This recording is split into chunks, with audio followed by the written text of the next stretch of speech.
Blackstone Audio presents the Hollywood Theater of the Ear production of Aeschylus's The Oresteia.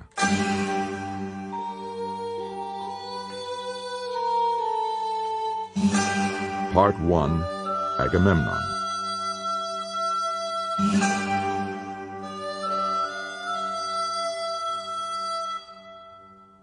The scene is the palace of the ruling family of Argos.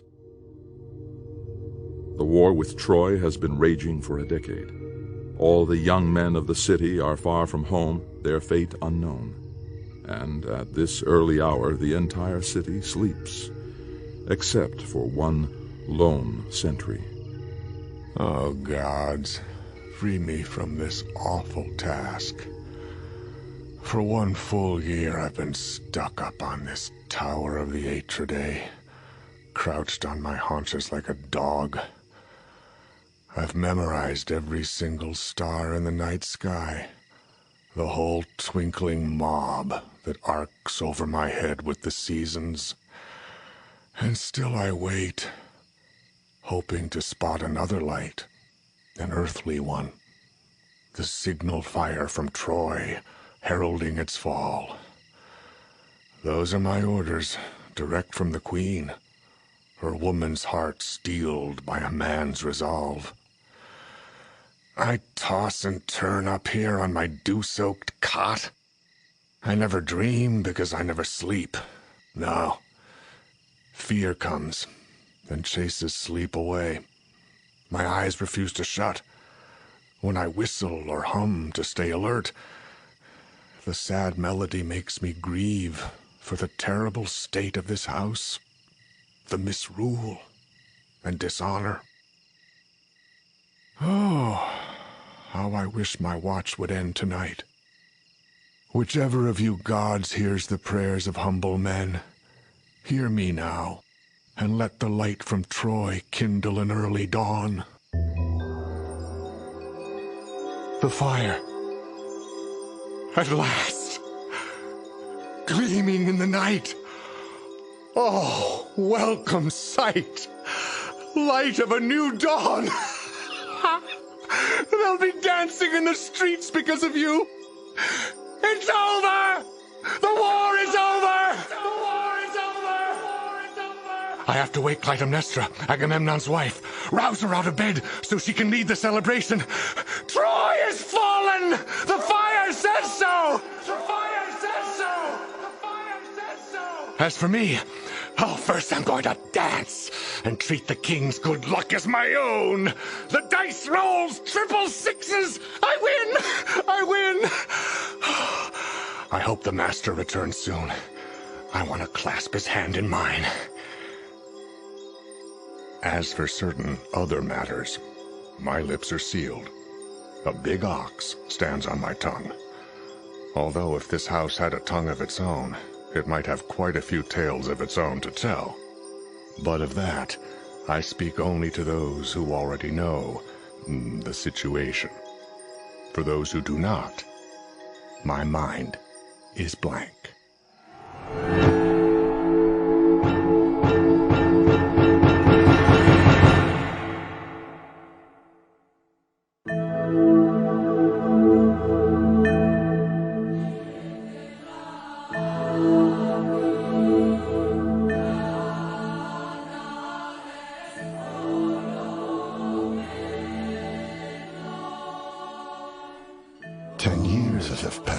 Since Menelaus, Priam's great adversary, and Lord Agamemnon, the two mighty Atridae sharing sway in Argos, left with 1,000 Argive ships to press their cause with force, hearts screaming in their fury like a pair of eagles overwhelmed with the loss of their young. Then one of the supreme powers, Apollo or Pan or Zeus, hears their wailing, hears those screaming birds who live within his realm, and sends a late avenging fury to punish the transgressors. In just that way, all-powerful Zeus, god of hosts and guests, sends the Atridae against Paris, son of Priam, for that woman's sake, Helen of many men, condemning Trojans and Achaeans alike to innumerable conflicts. Now things stand as they stand. What is destined to come will come. And no libation, sacrifice, or human tears will turn the gods' unbending wrath.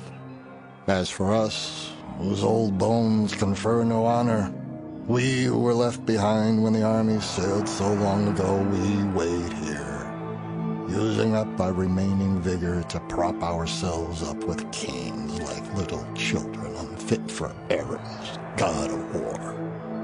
And so it is with old men, too, who, when they reach extremes of age, wither like leaves and go their three-footed way no better than a child as they wander as if in a daydream.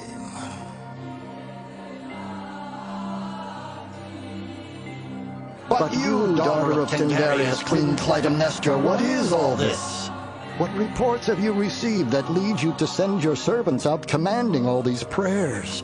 For every god our city worships, all powerful gods above the earth, and those below, and those in heaven, and those in the marketplace, their altars are ablaze with offerings. Fires rise everywhere right up to heaven, fed by sacred oils brought from the palace.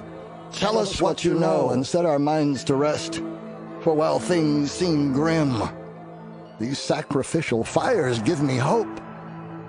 I well recall that omens manifested to our kings as they were setting out foretold success for their expedition.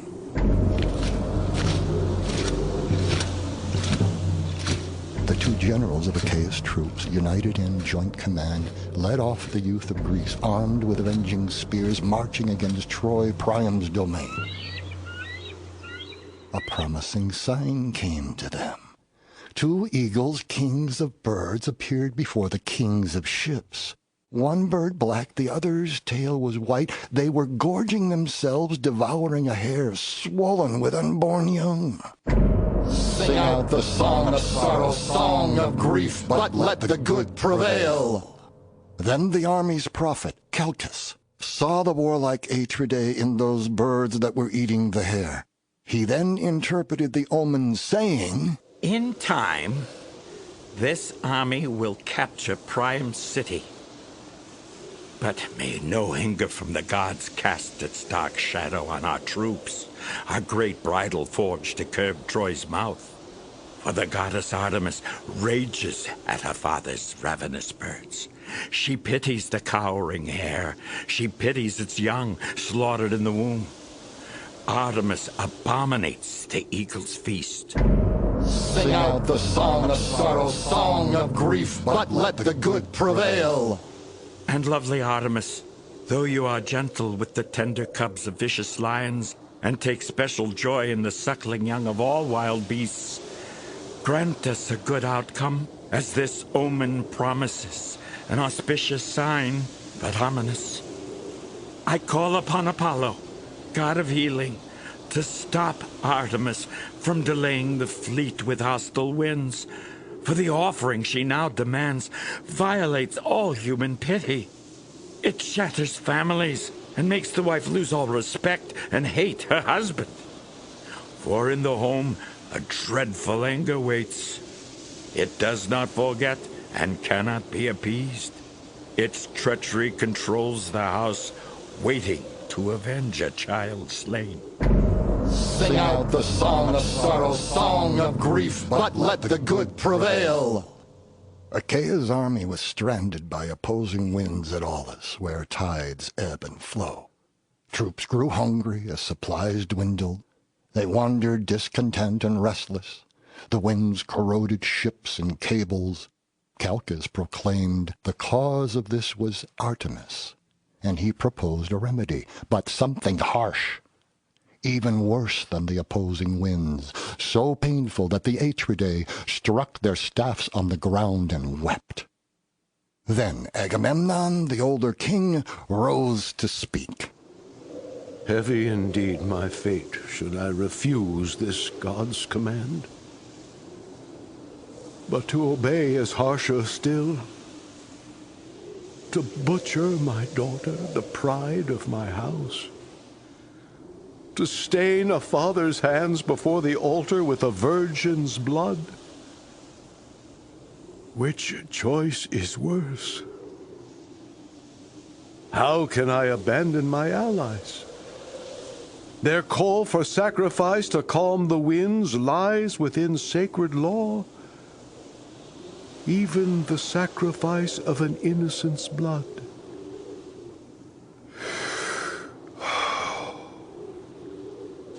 So be it. May all go well. When Agamemnon strapped on the harsh yoke of necessity, his spirits changed, and his intentions became profane, unsanctified. He undertook an act beyond all daring. Troubles come, above all, from delusions that incite men to rash designs, to evil. So Agamemnon steeled his heart to make his own daughter the sacrifice and offering for the Achaean fleet, so he could prosecute the war waged to avenge that woman, Helen. In their eagerness for war, those leaders paid no heed to the girl's pleas, her cries of "Father," nor to her virgin youth. Agamemnon offered up a prayer, then ordered men to seize her and raise her high above the altar like a goat. They forced a gag into her lovely mouth, like a horse's bit, to stifle any curse which she might cry against her kin. As she threw her saffron robe onto the ground, she glanced at the men, each of them, those carrying out the sacrifice, her eyes imploring pity. What happened next I did not see, and I will not say, only that the rough winds abated as Calchas foretold. The scales of justice moved to show that wisdom comes through suffering. As for what will come, we will discover that when it comes. Until then, let it well enough alone. To know the future is to invite sorrow before its time. Whatever is ordained to happen will happen, like tomorrow's dawn. But I hope whatever follows will be well, and accord with the wishes of our queen, the guardian of Argos, and our sole protection.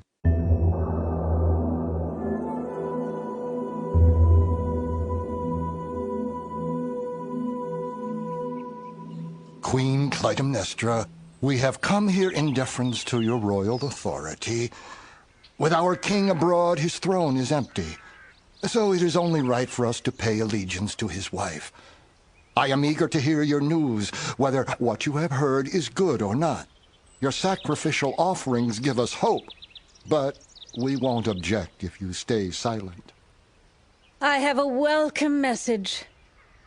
As the adage says, may bright dawn be born from Mother Night. You will hear great news, exceeding all your hopes. The Argives have captured Priam's realm. Tell me that again. I must have heard you wrong. What you said just now, it cannot be true. I say that Troy is now in Argive hands. Is that clear enough? Your words fill me with joy, so much so I cannot hold back tears. Then your eyes confirm your loyalty. Can you verify the truth of this report? Is there proof? Of course, unless some god deceives me.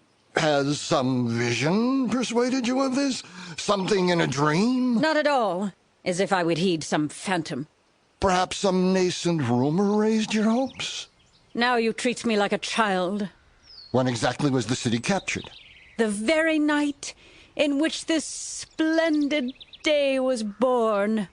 But how could a herald arrive so fast? Hephaestus from Mount Ida sent forth his brilliant blaze. Beacon passed beacon on to us by courier flame. From Ida, above the Trojan plain to Lemnos, to the strong blaze on the summit of Athos sacred to Zeus. Thence, soaring high aloft so as to leap across the sea, the flame, speeding joyously onward, its golden beam as another sun, passed the message on to the sentry at Makistus. And he, without delay or carelessly yielding to sleep, did not neglect his part as messenger. Far over Euripus' stream came the light, alerting the sentries on Messapian, who torched a heap of withered brush and urged the message on. Their flame, gleaming like the moon, arced over the plain of Aesopus to Cytheron's ridges, and sparked another relay of missive fire. Across Gorgopus water shot the light to Mount Aegiplanctus. From there it passed the headland of the Saronic Gulf until it reached the sentinel nearest to our city, the peak of Erycneus, and finally it came to rest upon the rooftop of the Atridae. Such are the torch-bearers that I myself arranged, racing the course one after the other, and the victor is he who ran both first and last. This is the kind of proof and token I give you, the message of my husband, direct from Troy to me. My queen, I soon will raise my prayers of thanks to all the gods, but now I wish to savor your wonderful news. What more can you tell? On this very day, Achaea's army holds the town of Troy. Within its walls, I fancy, voices shout in mass confusion. If you place oil and vinegar together in a bowl, they never mix but stay separate. Well, it is much the same in Troy, with the mingled cries of conquerors and conquered differing according to their share of triumph or defeat. Trojans fall upon the corpses of their husbands and their brothers. Children scream for their lifeless fathers. Captives, now, they weep ceaselessly for their beloved slain. At the same time, the Argives, weary and famished after a long night's work, gorge themselves on the bounty of the vanquished. They're sheltered now from frost and dew in captured Trojan homes, not according to their rank, but rather as luck allots each one his share. They are happy, and they will sleep soundly through all the night, every single man, for what need have they to post a guard? Now, if these warriors fully and piously respect the gods of the conquered land and spare their shrines, those who have conquered will not, in their turn, be conquered. Therefore I pray that no frenzied greed, no lust for plunder overcome the Achaeans to make them plunder what they ought leave untouched, for they still must travel far before they reach their homes, and even if they do achieve a safe return without offending any god, the vengeance of the dead may lie in wait with some malicious purpose. So, now you have heard my woman's speech. May good things now prevail for all to see. I think we all have cause to celebrate. You speak like a man of sense. And now that I have heard your news and affirmed its truth, it is time to raise our thanks to the gods who have bestowed such blessings that well merit our gratitude.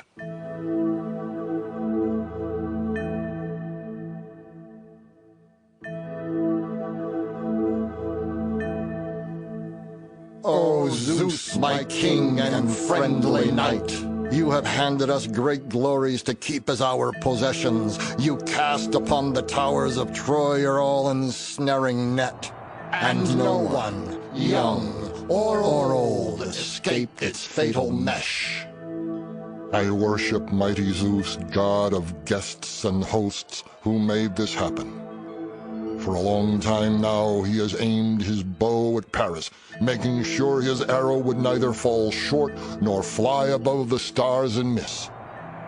Men will proclaim this a blow from Zeus and trace his presence in our victory. He acts on what he himself decides. Some people claim that the gods don't concern themselves about those men who trample underfoot favors from the pure in heart. Such people are profane. For we now clearly see that ruin is the penalty for those with reckless pride, who breathe a spirit boastful beyond decency because their homes are overfull with riches. Let men have wealth enough to match good sense. Too many riches multiply misfortunes. Wealth does not protect the insolent man who kicks aside and pushes from his sight great altars of virtue. Such a man is overpowered by warped persuasion, insufferable child of scheming folly. And there is no cure. His evil is not concealed. It stands out, a lurid glitter like false bronze when rubbed. All men can judge his darkness once events test him. He is like a child chasing a flying bird. He brands his city with disgrace that cannot be removed, for no god hears his prayers. The man who lives this way, doing wrong, the gods destroy. Such a man was Paris. He came to the home of the Atridae, and then abused their hospitality, running off with the wife of his host. But she left her people the smash of shield and spear, a fleet well-armed for war. To Troy she carried with her no dowry, but destruction.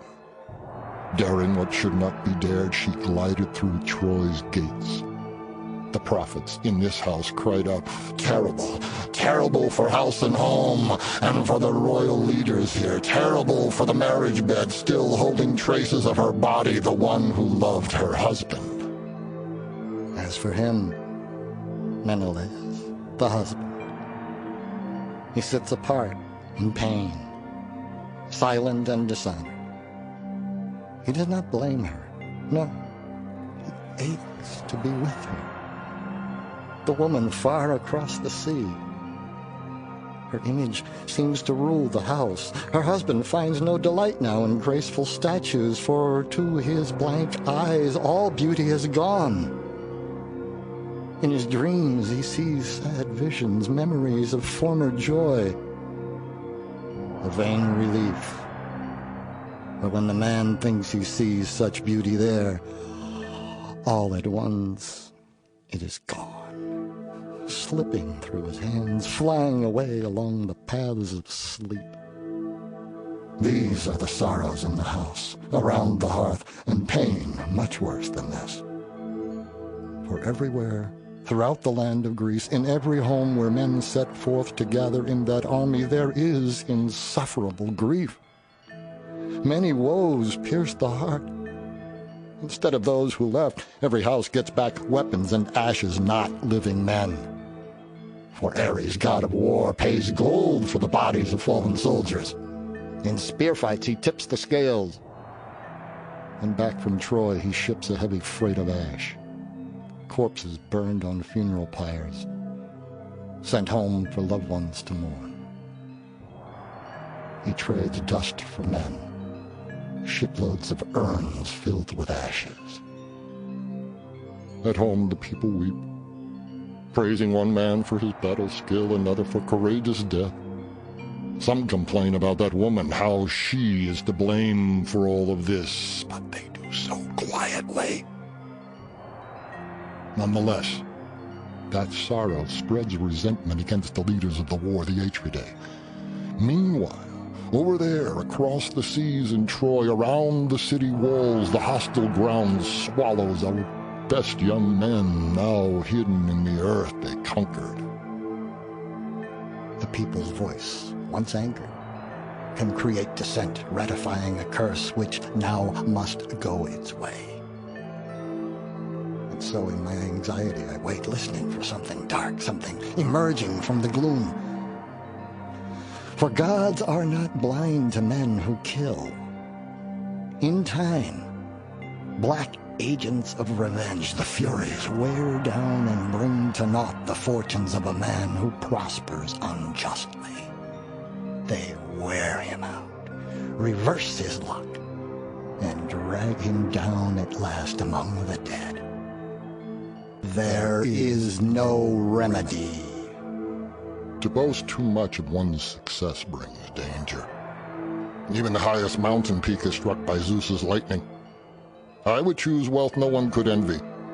May I never be the sort of man who puts whole cities to the sword, nor let me ever see myself enslaved, my life in someone else's power. This welcome fiery message spread quickly all through the city. But is it true? What man is such a senseless child he lets his heart catch fire at this news, only to be shattered by some fresh report? That is just the nature of a woman, to give thanks before the truth appears. Yes, they are far too trusting. The proper order in a woman's mind is easily upset. Rumors women start soon die out and come to nothing. We will know soon enough about those flaming beacons passed from place to place, for I see a herald coming from the shore. An olive bough of triumph shades his face. The dry dust on him, all those muddy clothes tell me he will report the facts. Nor will he light some flaming pile of mountain wood to pass a signal on with smoke. No. He will shout out to us what he has to say, and we can then rejoice still more, or else... But I will not think of that. May good news add to what we know already. If anyone is praying for something else to happen to our city, let him reap the harvest of his own misguided heart.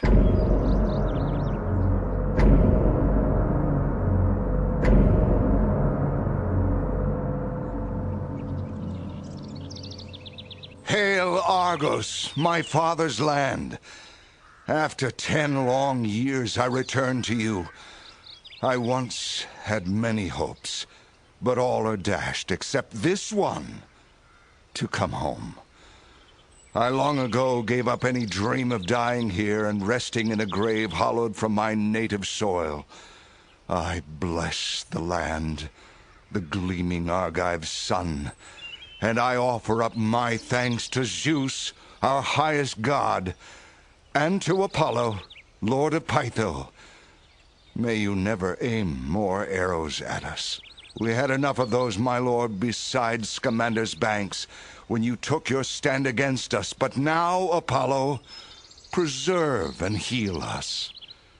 And hail to all gods assembled here, Hermes in particular, whose protection all messengers enjoy.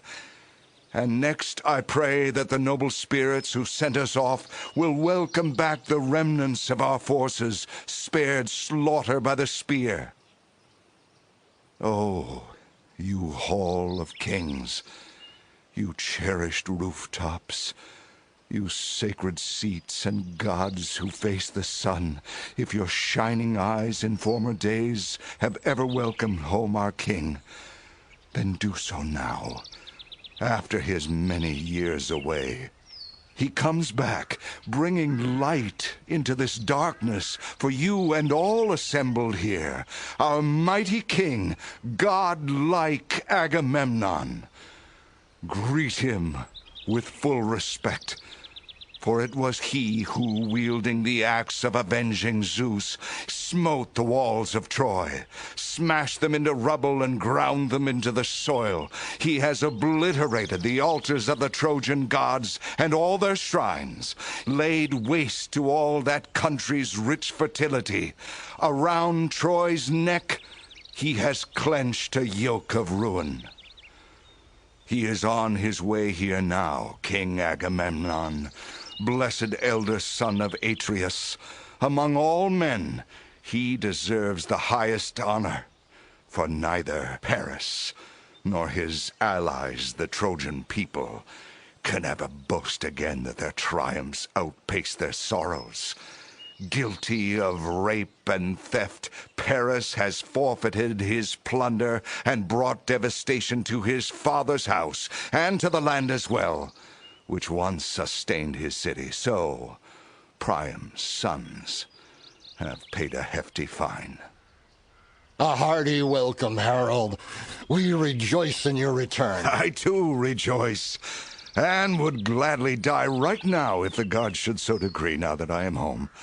Did you miss this land so much? Yes, which is why my eyes fill with tears. Not unlike some sweet disease. How so? Tell me what you mean. You suffered from love for those who love you. You mean the country and the army both missed each other? Yes. So much so, my anxious heart would often cry aloud. You feared for your sons? For ourselves as well. For yourselves? What caused this fear?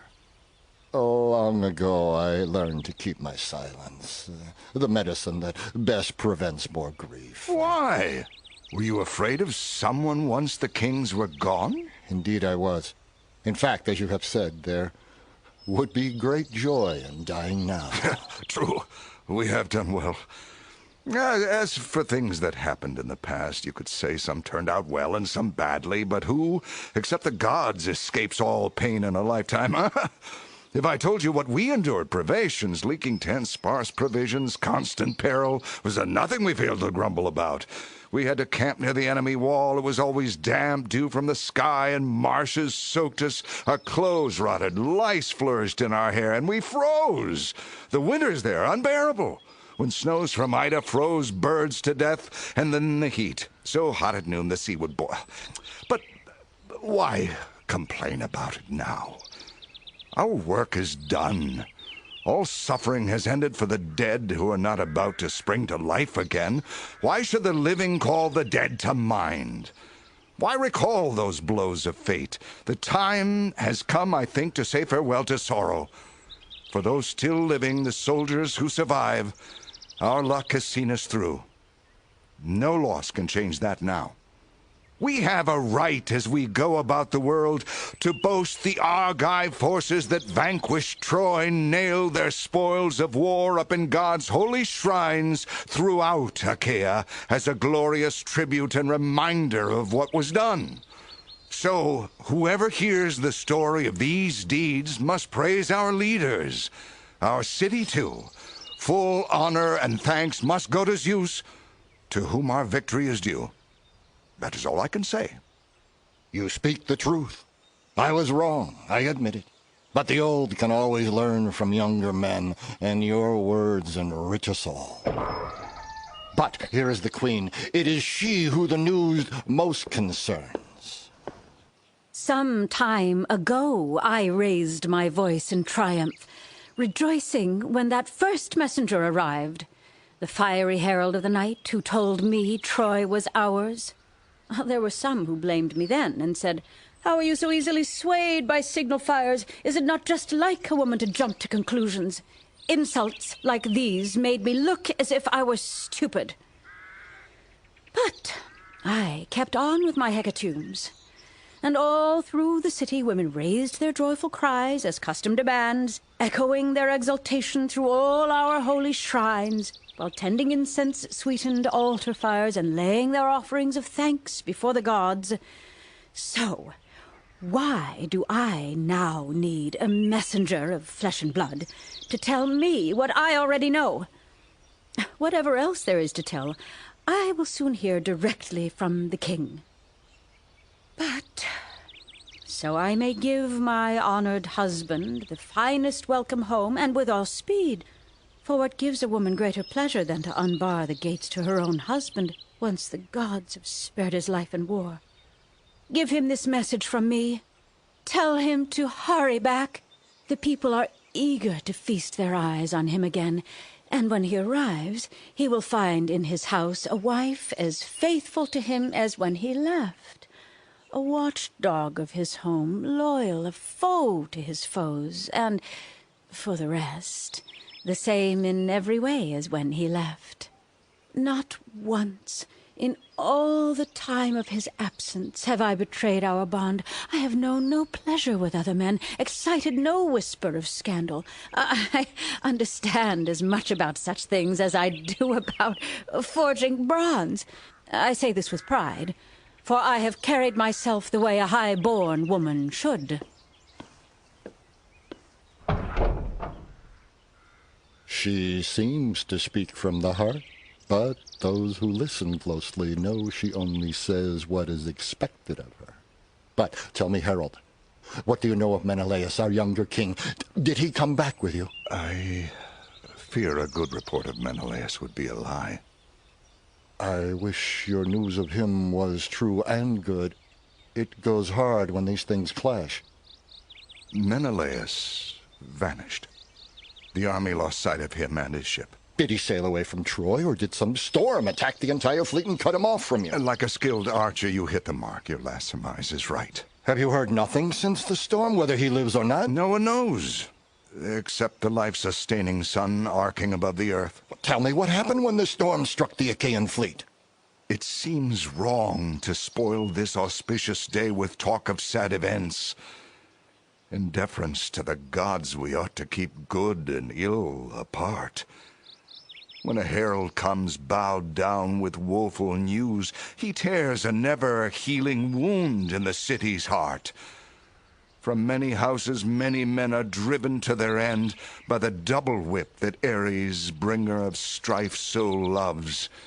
Disaster with two prongs, one for the city, the other for the hearth. A bloody pair. A messenger thus weighed down must dutifully sing the furies' song of triumph. But when he bears news of survival and victory that brings joy to the city, how can I mingle tales of good and ill fortune? Telling of the storm that struck the Achaeans, a storm brought by angry gods? Fire and sea, before now enemies, swore a common oath and then proclaimed it by destroying Achaea's helpless forces. At night, roiling seas rose up as Thracian winds smashed ships together, buffeted by the power of that storm, and driven by great bursts of rain, the ships scattered, then vanished, blown asunder by the savage shepherd's gale. Later, when the sun's bright light appeared again, we saw the Aegean blooming, as it were, with Achaean corpses and wreckage. As for us, some god must have saved us. Our boat survived, its hull intact. That was by no human action.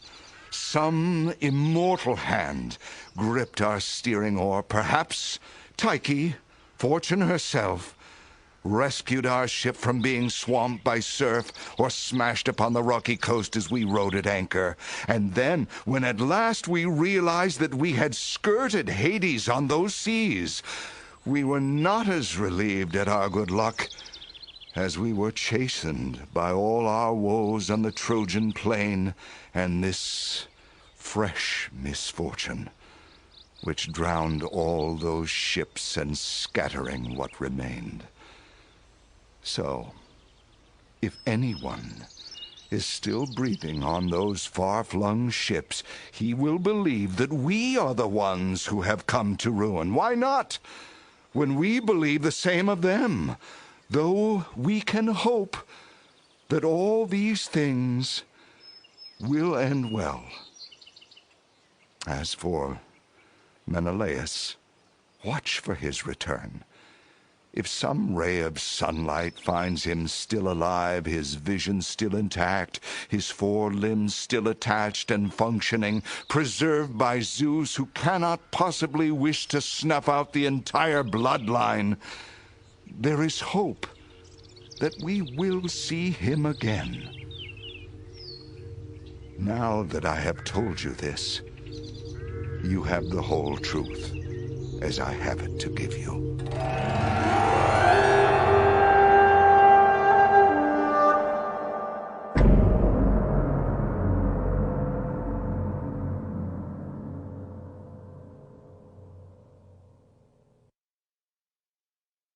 Whoever came up with that name, a name so altogether true? Was there some power we cannot see telling that tongue what to say? The tongue that prophesied our fate? I mean the man who called her Helen, that woman wed for warfare, the object of our strife. For she lived up to that name. A hell for ships, a hell for men, a hell for cities too. From her delicately curtained room she sailed away, transported by the west wind, an earth-born giant. A horde of warriors with shields went after her, huntsmen following the vanished track her oars had left, all the way to where she beached her ship on the leafy shores of Simois. Then came bloody war. And so Troy's destiny is fulfilled. Wrath brings a dreadful wedding day, late retribution for dishonor to hospitality, and Zeus, god of guest and host, on those who celebrated with the bride, who on that day sang aloud the joyful wedding hymns. Now Priam's city in old age has learned a different song. I think I hear loud funeral chants, lamenting as an evil fate the marriage Paris brought. The city fills with songs of grief. It must endure all sorrows, the brutal slaughter of its sons. A man once raised a lion cub in his own home. In early life, the cub was gentle.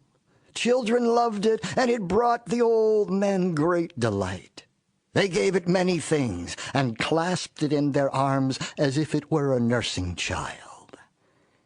Its fiery eyes fixed on the hands that fed it, the creature fawned, a slave to appetite. But with time the creature grew, and its true nature showed, the one its parents gave it.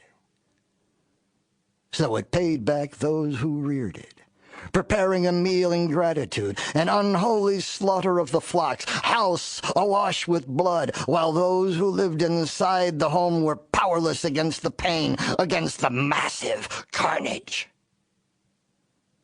By God's will, they brought up a priest of doom in their own house. I imagine she first arrived in Troy, a gentle spirit, like a calming breeze, a delicate, expensive ornament.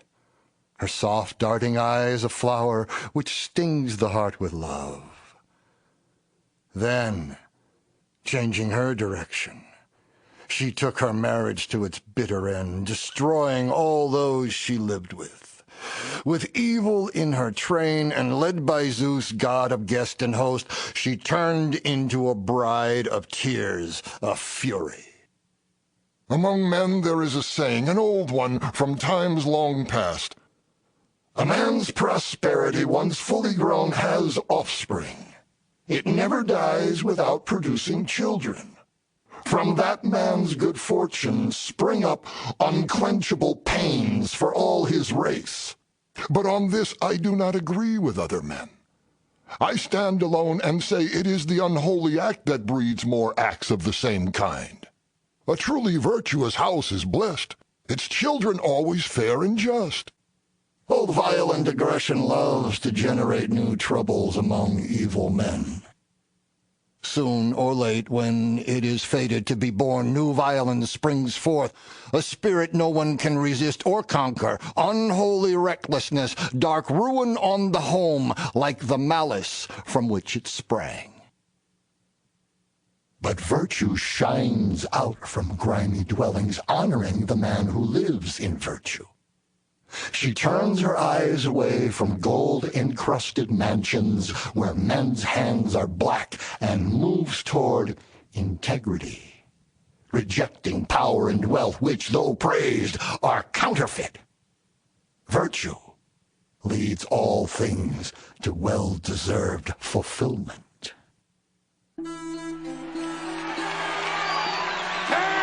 Agamemnon!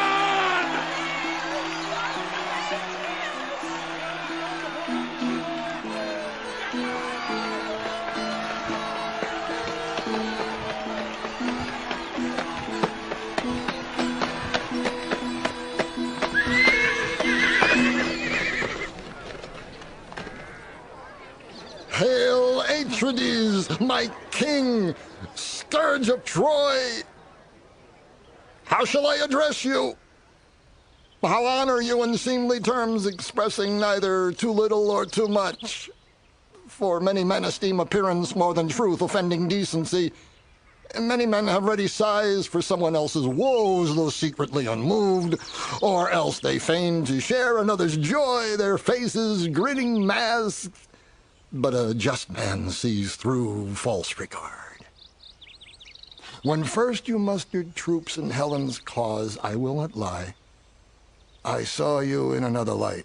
You seemed to me unfit to lead an oarsman steering Argive ships astray and trying by that wrongful sacrifice to raise the hopes of your unfortunate men. But now, with all my loyal heart, I cheer your hard-fought victory and welcome your return. Quickly grasp the reins of state again, my king. Seek to learn how Argos fared while you were gone, and ask which of those who stayed behind served the city well and which did harm. First, I salute Argos and its gods, the ones who brought about my safe return and the justice that I meted out on Priam's land. The gods were deaf to all the urgent pleas, then cast their lots. There was no descent into the urn of blood, to kill their men, to ruin Troy. The other urn, the one for mercy, stood there empty. Hope alone took up a stand beside it. Smoke still rises from the charred remains, a fitting sign of the city's fall. The storms from its downfall will thunder in men's minds for years to come. As fiery embers cool, their dying breaths give off the reek of wealth. For all this, we must never forget what we owe the gods. Around the Trojan plain, the Argives cast a savage net. For a woman's sake, the beast from Argos, born from the belly of that wooden horse, at night, as the Pleiades went down, sprang out with weapons drawn and razed the city. Bounding over walls, the famished lion gorged itself on royal blood. So much for long preliminaries to the gods. As for your concerns, old man, I heard your words and will consider them. I agree with you. We will work together. Few men possess the inborn gift to banish envy when a friend is blessed with luck. Malicious venom seeps into the heart, doubling the pain of the stricken man, afflicting him with ills of his own while he groans to see another prosper. I understand too well what false friends are. Fealty no more solid than reflections in a stream. During my years away, those men who once seemed true to me became nothing more than shadows in my eyes. All except Odysseus. He sailed with me against his will, but once in harness, he strove to do his best for me. I say this, unaware of whether he be alive or dead. Concerning other matters bearing on the city, we will call an assembly where all of us can talk things out in concert. We must ensure that everything that does our city good remains intact. And where we need to heal, we must make every effort to cleanse infection, searing whatever wounds we find or cutting them away. Now I go inside my palace, my hearth and home, first, to greet the gods who sent me off and brought me back this day. May victory, which was mine at Troy, stay with me forever.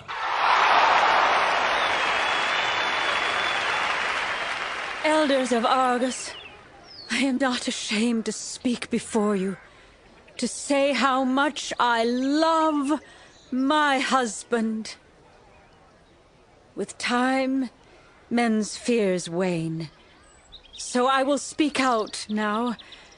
I do not talk as one who has been schooled in speech, so I will just describe my life, my oppressive life.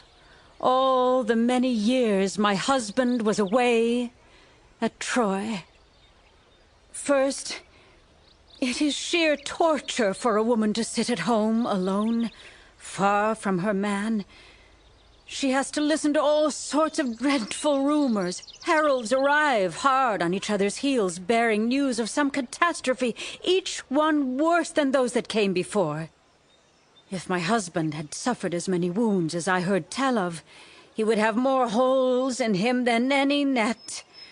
If he had died as many times as rumors slew him, he could claim to be a second Geryon, that triple-bodied beast, and boast of dying thrice, one death for every separate shape.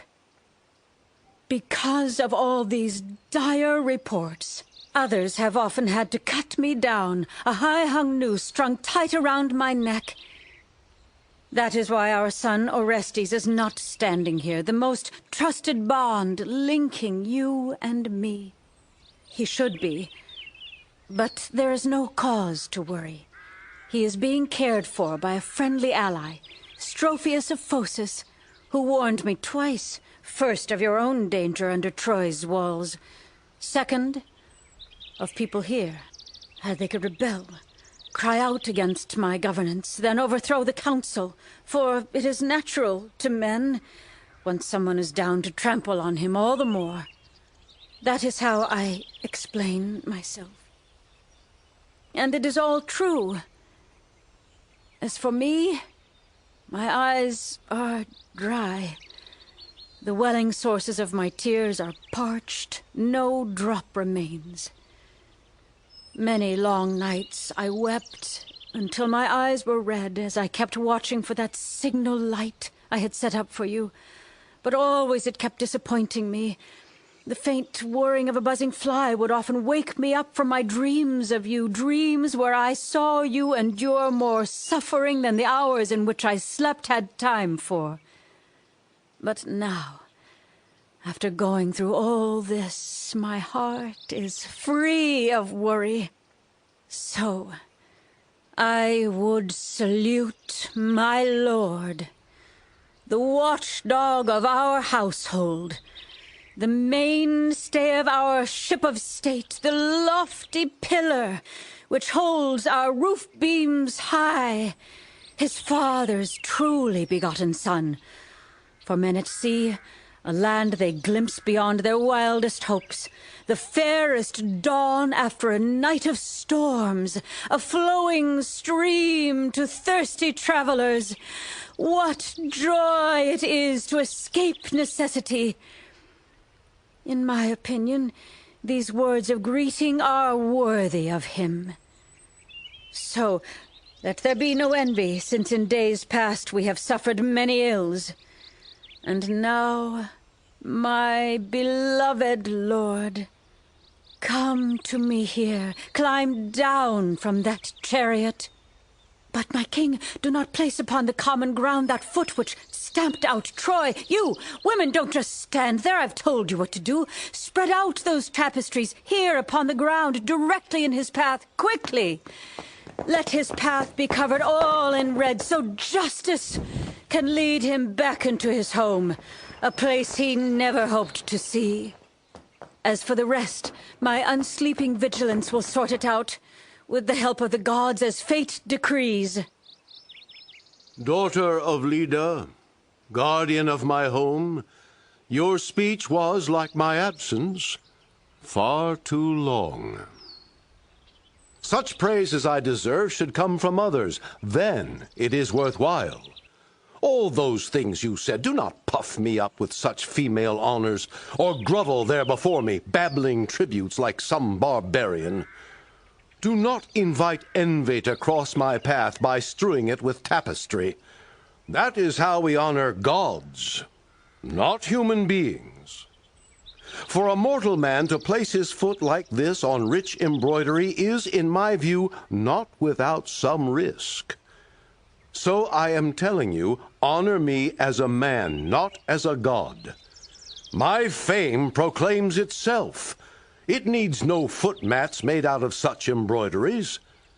To avoid wrongdoing is God's greatest gift.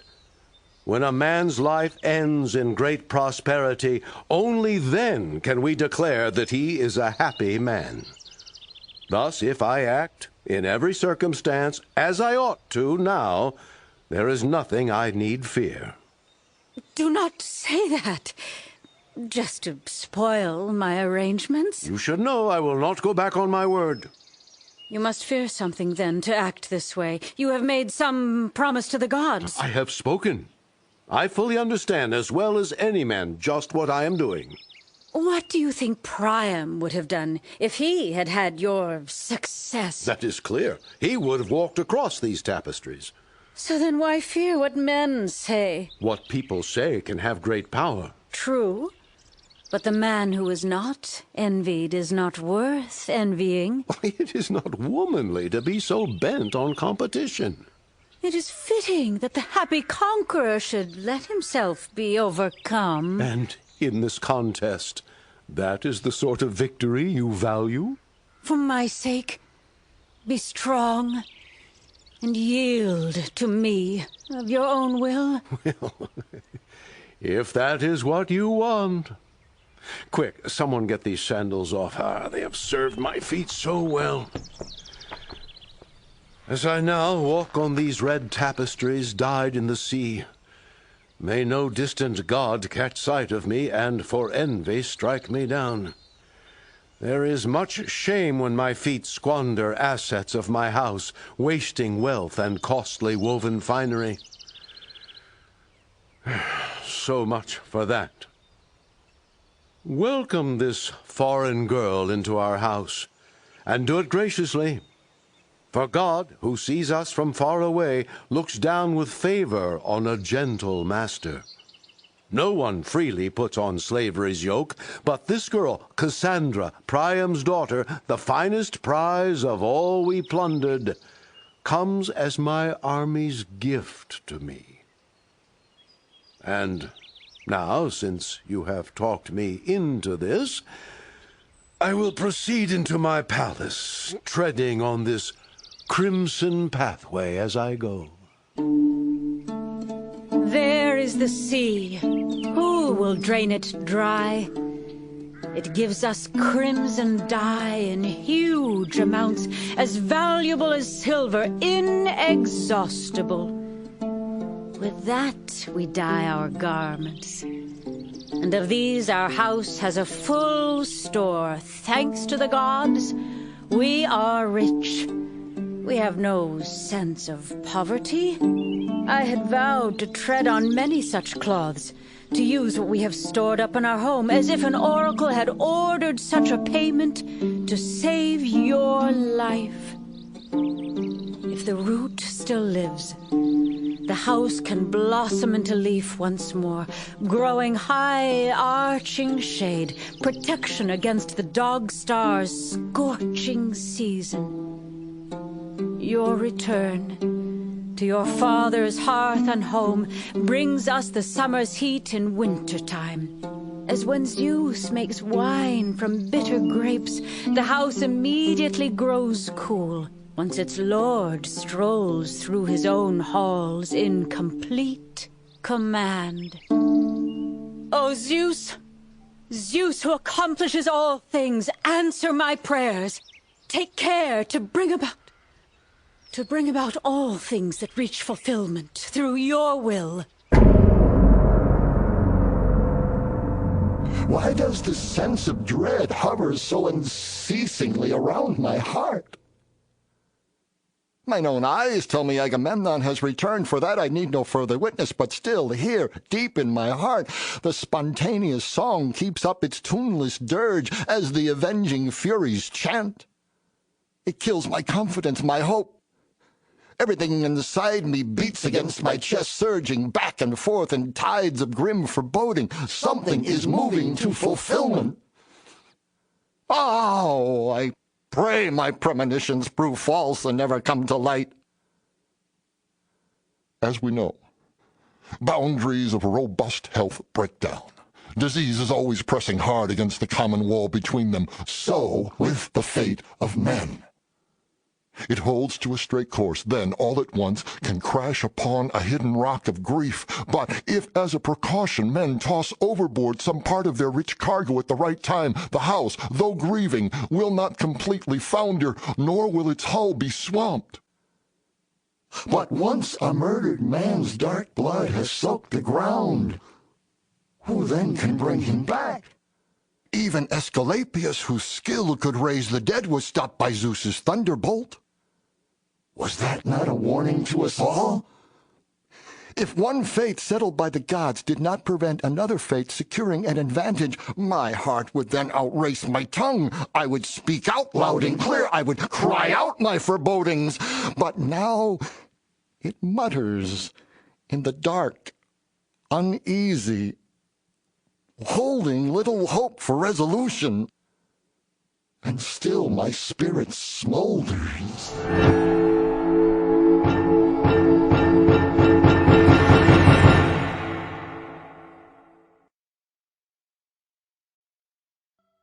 You should go in too. I mean you, up there. Cassandra, Priam's daughter. Zeus, in his mercy to you, has made you a member of our household to share its rights. So you can take your place before the altar of the god protecting all our wealth, along with the other slaves. So come down. Leave the chariot. And leave your pride behind. Men say, even Heracles, Alcmene's son, once long ago was sold in slavery and had to eat its bitter bread. If fate has brought you to the same condition, be very grateful you serve masters wealthy in honor as well as goods. Certain men, those who have reaped a harvest of riches beyond their dreams, maltreat their slaves. They go too far. But here, with us, you will get treatment that accords with our beneficent traditions. Our queen is talking to you. Her meaning is clear. Fate has caught you in its nets. Best you obey, unless such action is beyond your power. If she is not like a swallow, with a song all her own, something barbarously obscure, I will speak so she can understand. You must obey.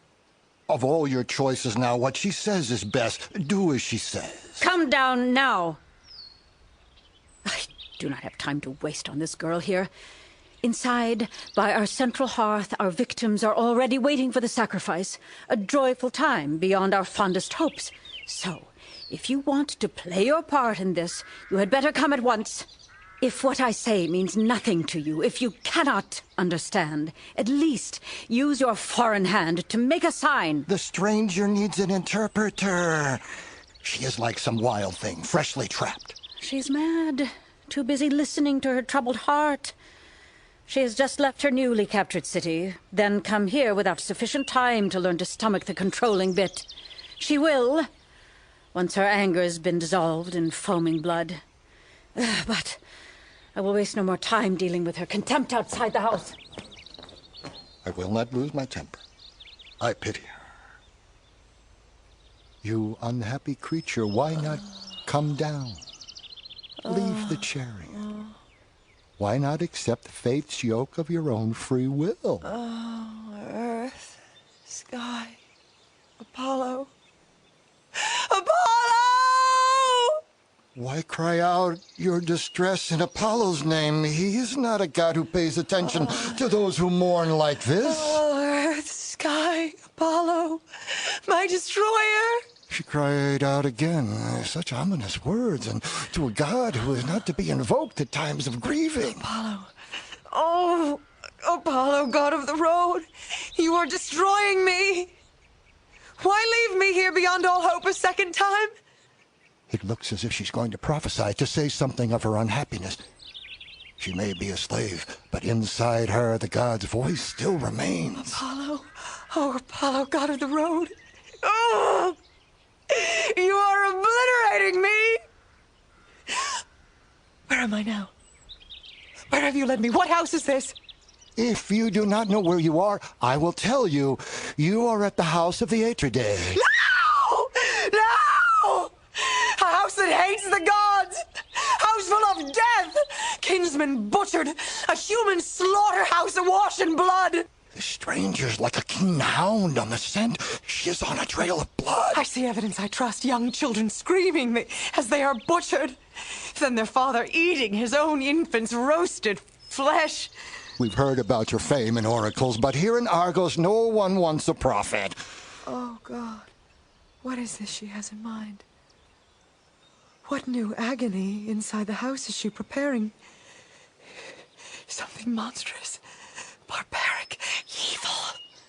Beyond all love, all remedy and help is far away. I do not understand what she is saying now. What she first said I understood. The whole city talks about it. Oh, evil woman, you're going to do it! Your own husband, the man who shares your bed, once you have washed him clean. There, in the bath. I still do not understand what she is saying. Is just too confused. Look over there! What is that apparition? Is that the net of death? No, she is the net! His bedmate, murder's eager proxy. Let those insatiable furies harrying this clan rise up and scream for joy! Another victim has fallen into their hands! What fury do you now invoke to shriek throughout this house? You frighten me. Drop by drop, dark blood flows around my heart like mortal wounds when life's sun sets and death is near. A trap! He is collapsing in the water! I tell you, he is being murdered in the bath! It takes no skill interpreting oracles to hear disaster in those outcries. What good ever comes to men from oracles? They predict only evil. All those skillful words encourage men to dread the seer's pronouncements. Oh God, Apollo, I am next. Why have you brought me here in my wretchedness if not to die, the second victim? You are possessed. Some god controls your mind, and so you wail aloud about your death, just like some shrill nightingale that sings ceaselessly of her heart's distress, wailing all her life for her dead nestling. Oh, to have that. The fate of the singing nightingale. Gods gave her body wings and a sweet life. She does not weep. But murder waits for me. A two-edged sword raised to hack me to death. Oh. You keep repeating that. Where does it end? That is what I cannot see. Oh, then my prophecy will no more veil itself, like some new bride half veiled. I will teach you no more in cryptic riddles, and you bear witness. Run the trail with me as I sniff out the track of ancient crimes. Up there on that roof, there sits a chorus. It never leaves.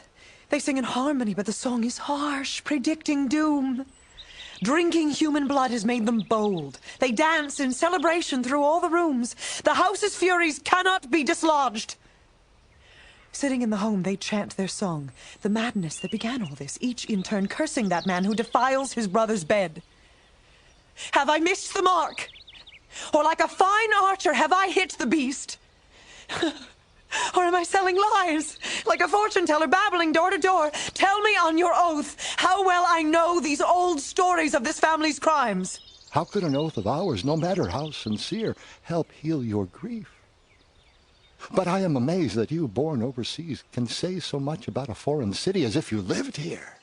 It was Apollo, god of oracles, who made me what I am. Surely the god was not in love with you. I used to be ashamed to talk of this. When all goes well, everyone scruples. Apollo was like a mighty wrestler, panting all over me in love. Did you succumb to him, bear him a child? I promised to, but then I broke my word. Did you already have prophetic skill inspired by the god? At that time I used to prophesy to all my countrymen. I would foretell disasters. How did you escape Apollo's anger? I did not escape. Ever since I resisted him. No one believes me. But to us, at least, what you prophesy seems true enough. Oh! Oh, the pains I feel! The fearful labor pains of true prophecy seize me, confuse me as they start again, full of foreboding. Look there. See those creatures, young ones, sitting by the house, dark shapes, like something from a dream? They are like children murdered by their loved ones. Their hands are full, clenching chunks of their own flesh as food. It's all so clear. That awful meal their own father tasted. For all that I say, revenge is on the way. Someone is planning it. A craven jackal, a beast wallowing in bed, keeping watch, waiting for my master to return.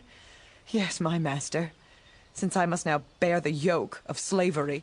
That lord of war who led the fleet and ravaged Troy has no idea what that cur is up to. What evil plans the hateful bitch is hatching as her tongue licks his hands in welcome, like treacherous Ate, goddess who destroys. It is outrageous. The woman kills her man. What shall I call her? What awful monster suits her? A snake? An amphisbena with a head at either end? Or perhaps a Scylla living in the rocks, preying on sailors, raging mother of hell who breathes relentless war on loved ones. How that woman, in her audacity, screamed out in triumph like a battle cry, pretending to enjoy his safe return. Oh, whether you credit what I say or not matters little. Why should it? What will come will come. And soon enough, as you stand here, full of pity, you will say Cassandra's predictions were all too true. I understand about Thyestes' meal, and tremble thinking how he ate his children's flesh. Terror grips me as I hear these truths boldly stated. As for the rest, hearing that just makes me lose my way. I tell you, you will see Agamemnon dead. Please, poor girl, calm yourself. Tone down those words. No one can hear what my words foretell. Not if they are true, but may the gods prevent it. Oh, while you pray here, others move in to kill. What man is going to commit such crimes? What man? You have completely missed the point. Yes, I have. I do not see who has the means to do it. Yet I can speak your language well enough. So does the Oracle of Delphi, but understanding what it says is hard. Oh, this fire. His fire comes over me once more. The pain. Oh, Lycian Apollo. Burning me. That two-footed lioness, crouching there with a jackal. Once the noble lion is gone, she is going to kill me. Oh, the agony. Now she prepares her drugs, and in her rage vows I too will partake of her revenge, as she whets a sword to kill her king. He brought me here. Now we both die. Her retribution. Oh. So why do I bear these ornaments that mock me? This rod, this prophet's wreath around my neck. Let me be rid of you before I die. There, an end to you. With you down there, I get revenge. Enrich some other woman. Let someone else preach destruction instead of me. Look how Apollo now in person strips me, rips my prophetic robes. The god who watched as my friends in their hatred turned on me, mocked me so savagely in these very clothes. They thought they knew what they were doing, but they were wrong. I heard them call me names, beggar, starving wretch. I endured them all. And now the prophet god is done with me. He has led his seer to her place of death. No father's altar for me here. Instead, a chopping block awaits, slaughtered in one hot stroke of bloody sacrifice. But we will not die without the god's revenge. Another man will come and will avenge us, a son who will slay his mother, paying back his father's death, an exile, a man this country has made a stranger. He will come back and, like a coping stone, bring the ruin of his family to a close. For gods have made a powerful oath. His father's supine corpse will bring him home. Why then do I lament so piteously? Since I am the one who first saw how Troy would be obliterated. Since I see now how those who raised the city are being destroyed in judgment from the gods, I will go to face my destiny. I will dare to die. I greet this doorway as the gates of death. Once the death blow strikes, I pray I will have a gentle end. No struggle as my lifeblood drains away. And then I will close my eyes. You poor woman. So much pain and wisdom. You have said so much. But if you see your death, see it so clearly, how can you go on so bravely to the altar like an ox destined by the gods for sacrifice? There is no way out, my friend. My time has come.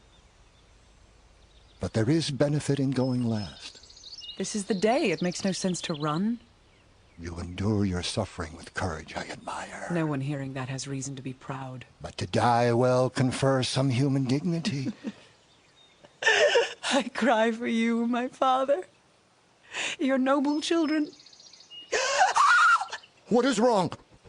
Why turn around in fear? This house is terrifying. Why call out in horror? Is there some vision in your mind? It is this house! It reeks of murder, blood, slaughter! No, that is only the smell of sacrifice. Victims at the heart. That smell! It is like an open grave! The Syrian incense, it burns throughout the house. No!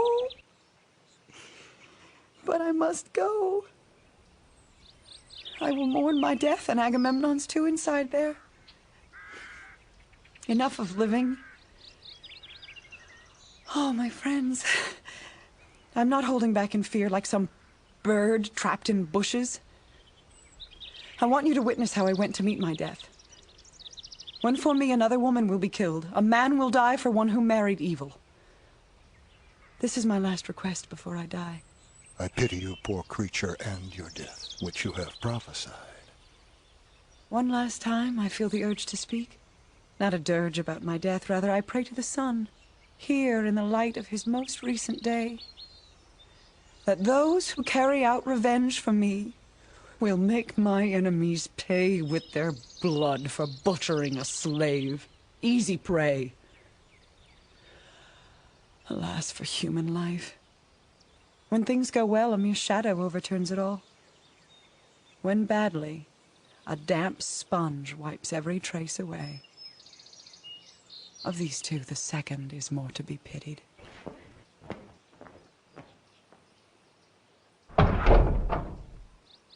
To rest unsatisfied amid great wealth is in the nature of all human beings. No one can point an ordered away from princely homes by uttering the word dissatisfaction. Enter here no more. Take Agamemnon. The powers in heaven permitted him to capture Priam's town, to return home honored by the gods. But now, if he must pay the penalty for blood which other men before him shed, and die in retribution for the dead he himself has killed, what mortal who hears all this can boast he lives a life unscarred by fate? That is the king in there. Those cries, I think, tell us what is going on. Come now, let's decide what is best to do, our safest course of action. Summon all the people, call them to bring help to the palace. I say we must attack the house at once, catch them at it. Swords still wet with blood. I agree, but quickly, there is no time to delay. This is only their opening move, a sign that they are going to tyrannize the city. We are wasting time. It is up to those who can carry out a plan to tell us what to do. Yes! I do not know how to bring the dead to life with nothing but words. But just to stay alive, should we not bow down before the tyrants who desecrate the house? No, we cannot do that. Death would be better. But should we assume, just on the basis of those groans we heard, that Agamemnon is dead? Before we act, we must have clearer evidence. To guess like this is not really knowing what is true or not. That is it, then. Everyone agrees on this. We need to know more clearly how things stand with Atrides. Behold, the body of the scourge of Troy, beside his lifeless war prize. Before this moment, I said many things to suit my ends. I am not ashamed to contradict them now. How else could I act on my hate for such a hateful man who feigned his love? How else prepare my nets of agony so high no one could jump over them? I have brooded on this struggle many years, the old blood feud. My moment came at last, though long delayed. I stand now where I struck, where I achieved what I set out to do. I did all this. I won't deny the fact. Round this man, I cast my all-embracing net, rich robes of malice, as if catching fish. He had no way out, no eluding fate. I stabbed him twice. He gave out 2 groans. Then, as his limbs went limp, I hit again. A third blow, my prayerful dedication to Zeus, underground protector of the dead. He collapsed, snorting his life away, vomiting blood all over me, drenching me as you see, and I rejoiced. Just as the fecund earth rejoices when the heavens send spring rains and newborn buds burst into bloom. That is how things stand, old men of Argos. This is my triumph.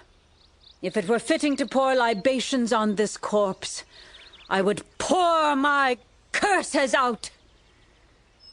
That would be just.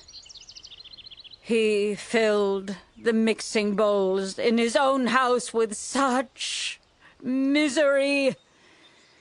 And now he drinks it to the dregs. He is home at last. What you say I find incredible. How can you exult over your dead husband? You're testing me. As if I were some silly woman. But my heart is fearless. Let me tell you what you already know. Then you can praise or blame me as you like, I do not care. This man, Agamemnon, my husband is dead. The work of this right hand, a work of justice, that is how matters stand.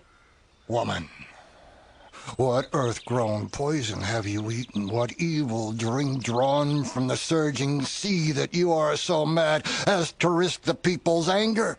You cast him off, you cut him down, and now you will be thrown out, exiled from the city as a thing despised by your own people. So now, you would sentence me to banishment? Send me from the city, a thing accursed? Back then you made no accusation against this man lying here.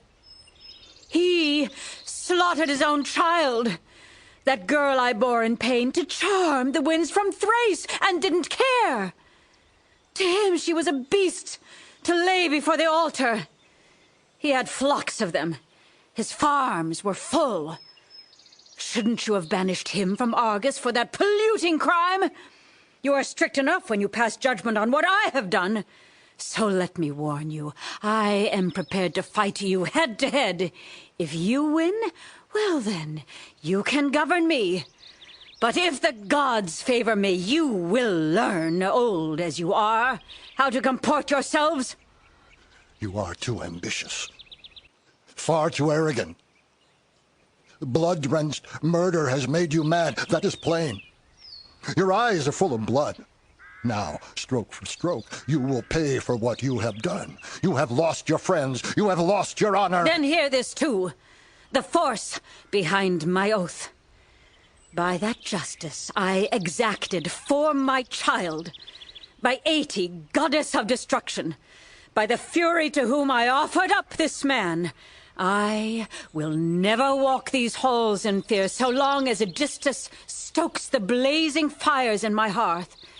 And he is loyal to me now as always, my shield, no man to trifle with.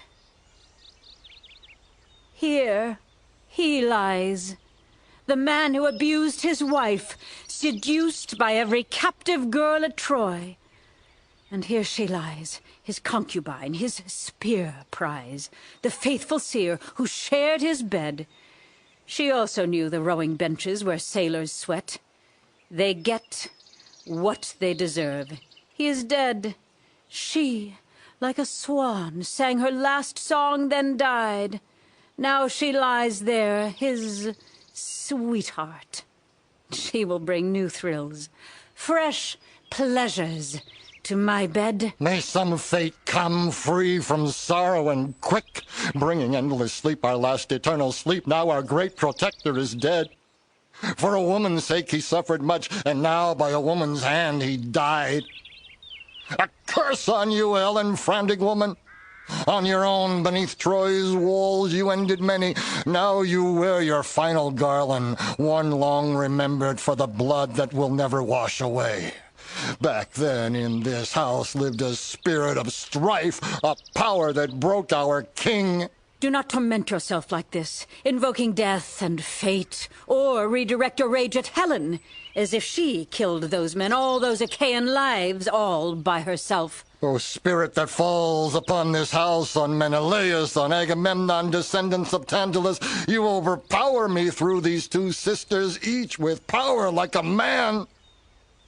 You consume my heart with grief. Perched on his corpse, the hateful raven caws her song, her harsh triumphal crow. You talk sense when you call on the demon of this house, who has devoured 3 generations. The one who nurtures bloodlust in our very entrails, and so new blood spurts out before the old wounds heal. You appeal to that huge fiend haunting this house, whose anger weighs it down, to that tale of evil fate inexorably consuming us. Oh, the will of Zeus, the cause of everything, who brings all things about. What can come to mortal man except by the will of Zeus? And in what has happened here, what is not caused by the gods? My king, my lord, how shall I weep for you? How speak of you with love? To lie entangled in the spider's web, gasping life away. A sacrilege! Struck down in treachery, the two-edged sword wielded by your own wife. Are you saying this work is mine? That is not so. Do not think of me as Agamemnon's wife. The form of this corpse's wife was taken on by the ancient savage spirit of revenge. For that brutal meal prepared by Atreus, it sacrificed 1 full-grown man, payment for 2 butchered children. Who would ever say you bear no guilt for Agamemnon's murder? How could they? How? Yet that avenging spirit acting on his father's crime could well have spurred you on. Black ruin moves ahead with force through streams of family blood, meeting vengeance for the young served up at a nightmarish feast. My king, my lord, how shall I weep for you? How speak of you with love, to lie entangled in the spider's web, gasping life away? A sacrilege! Struck down in treachery, the two-edged sword wielded by your own wife. I do not think the man died wretchedly, like some poor slave. Surely his own deceit brought ruin on this house. His suffering matches exactly what he did himself. Remember, my own Iphigenia, his daughter. That sweet flower who we mourn. So let him not boast out loud in Hades' realm. He was first to draw his sword, and by that sword he has been repaid. Oh, Earth, my Earth, how I wish you had swallowed me before ever I saw my king lying low on such bed, a silver-plated bath. Who will now bury him? Who will mourn him? That is none of your concern. We will bury him, but this house will not weep. No. Iphigenia will meet him down there, as is fitting. The daughter greets her father happily by that swift stream of sorrow. She will embrace the man with love. One disgrace exchanged for yet another. The struggle to decide is hard. The man who sins is sinned against. The killer pays the price. Yet while Zeus sits upon his throne, this decree from God remains. The man who acts will suffer. Who can then cast from this house its self-perpetuating curse? The race is wedded to destruction. Now you are close to the truth. For my part, I am prepared to swear an oath to the demon of the house of Atreus. I will rest content with what has been done, hard though that is, if he will leave this house alone, transferring family murders somewhere else to some other clan. I do not need much, a small part of our wealth, if I can free these halls entirely of this madness, the urge we have to kill each other. Men!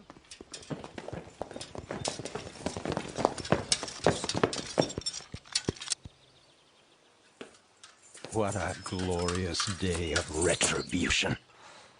Aegisthus. Now I can say that once again the gods looking down on men avenge their crimes. How it fills my heart with joy to see this man stretched out here in a robe woven by the furies, in full payment for deceitful treachery his father's hand devised. For Atreus, king of Argos, was this man's father. Know you that my father, Thyestes, brother to Atreus, challenged his authority? So Atreus expelled him from his home and city, but Thyestes in his misery returned, a suppliant at his own hearth, praying fate to save him, that he would not be killed, his own blood would not pollute his native soil. Atreus, the godless father of this man here, welcomed him effusively, but not with love. He arranged what seemed a celebration, a feast with plentiful meat, but served my father flesh of his own children. Thyestes, in total ignorance, took the food he did not recognize and ate the meal, which, as you have witnessed, destroyed the race. When Thyestes learned the abominable thing he had done, he screamed, staggered back, and vomited up the butchered flesh. Then, kicking down the banquet table, called down on the house of Atreus an unbearable curse. Let them all die, the entire race of Pleisthenes, all die like this. This is why you see this man lying here. This murder was my plan for retribution. For Atreus threw my broken father out, and me as well, his third son, still an infant wrapped in swaddling clothes. But I grew up in exile, and justice brought me back. I seized the man who banished me. I planned each detail of this murderous scheme. Now I see him in the nets of justice. I can face even my own death with joy. Aegisthus, you are contemptible, getting pleasure from all this agony.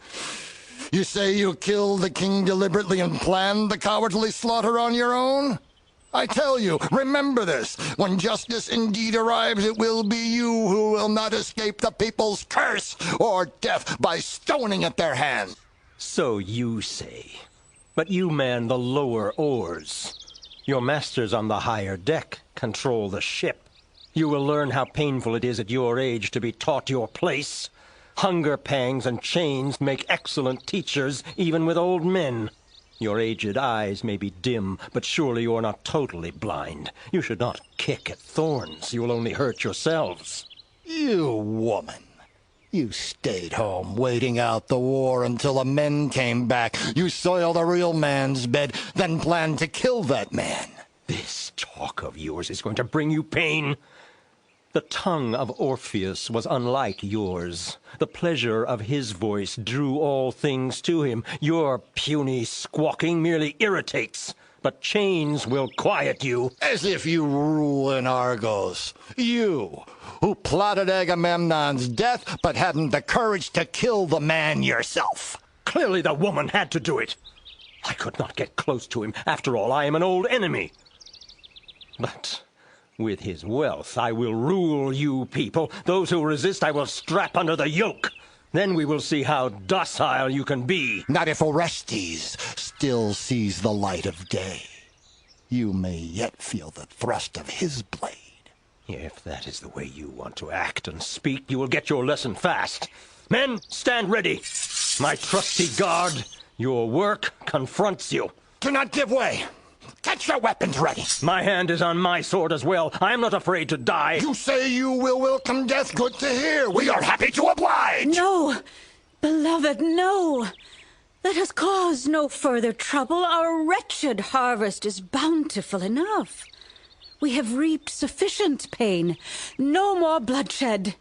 You, honorable old men, go home. Yield to fate, lest you come to harm. What we have done here, we had to do. Let our troubles end right now. What about these men who let their tongues prattle on against me, hurling insults in my face, testing fate? Men of Argos will never cringe before an evil man. I will get my own back soon enough. Not if fate brings Orestes back. I understand how exiles feed on hope. Go on. Fatten yourselves on the spoils of your villainy while you still can. Pollute all justice. You must know you will pay for all your insolence to me. Hear him boast like a cock beside his hen. Aegisthus, leave them there impotent, yelping. You and I control the house. We will put things in order.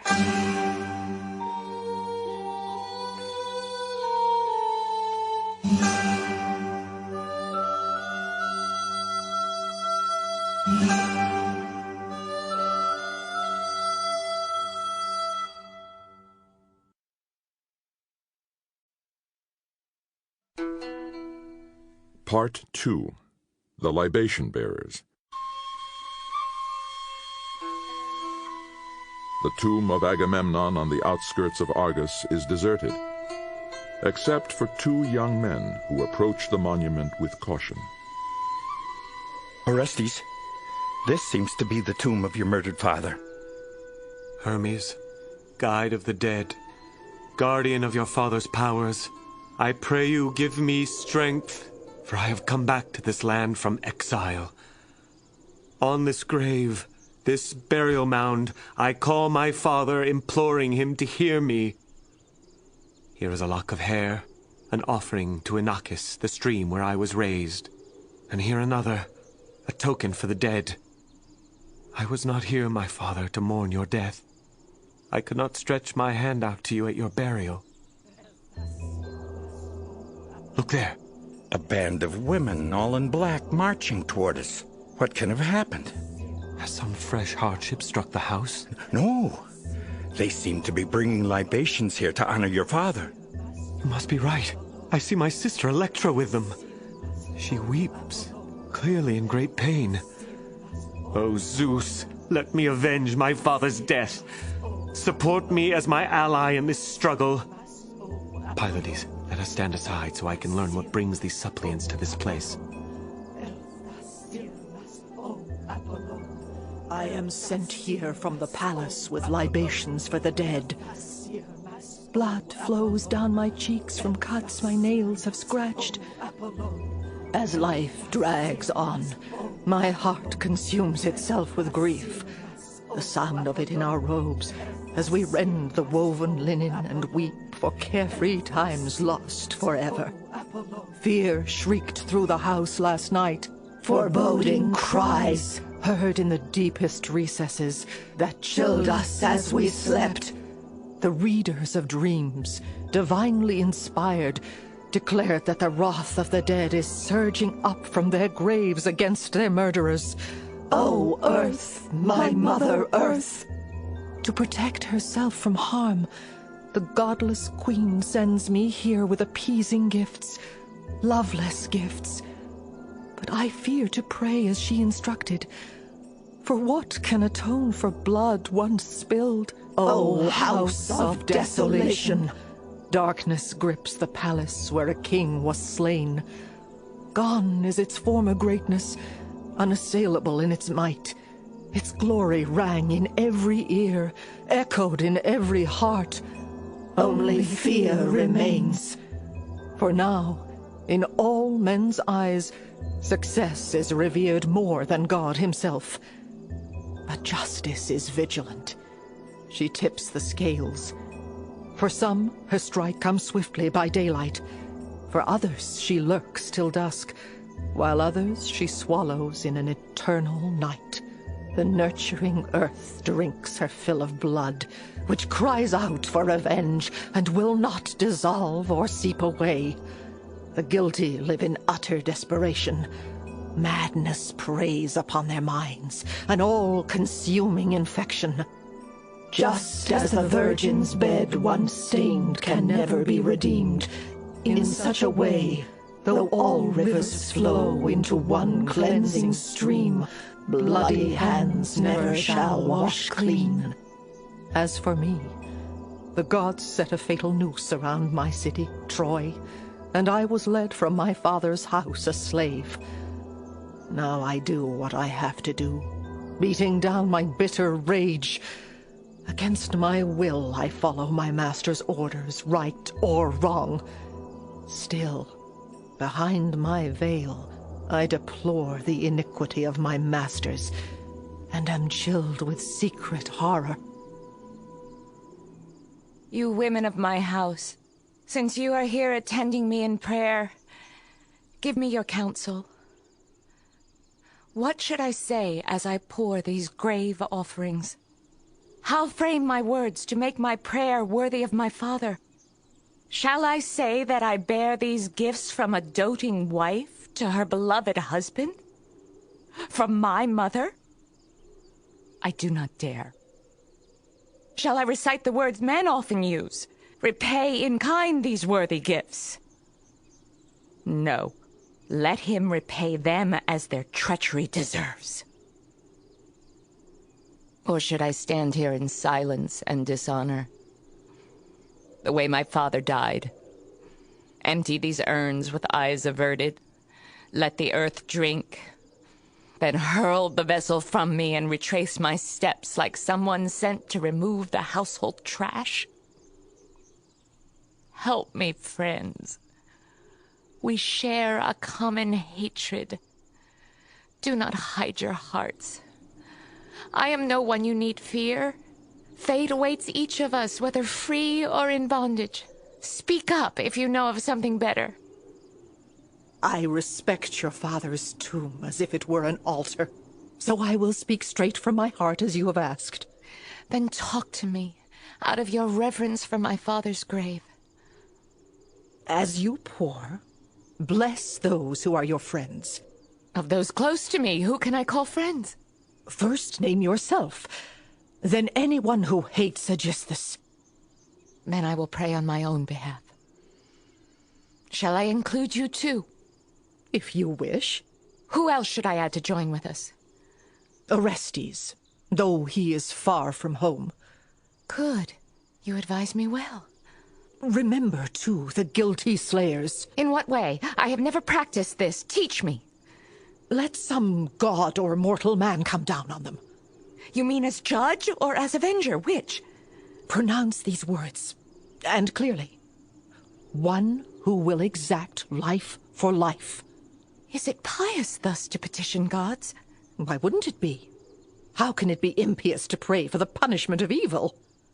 O Hermes, mighty herald, moving between earth above and earth below, messenger to the dead, aid me now.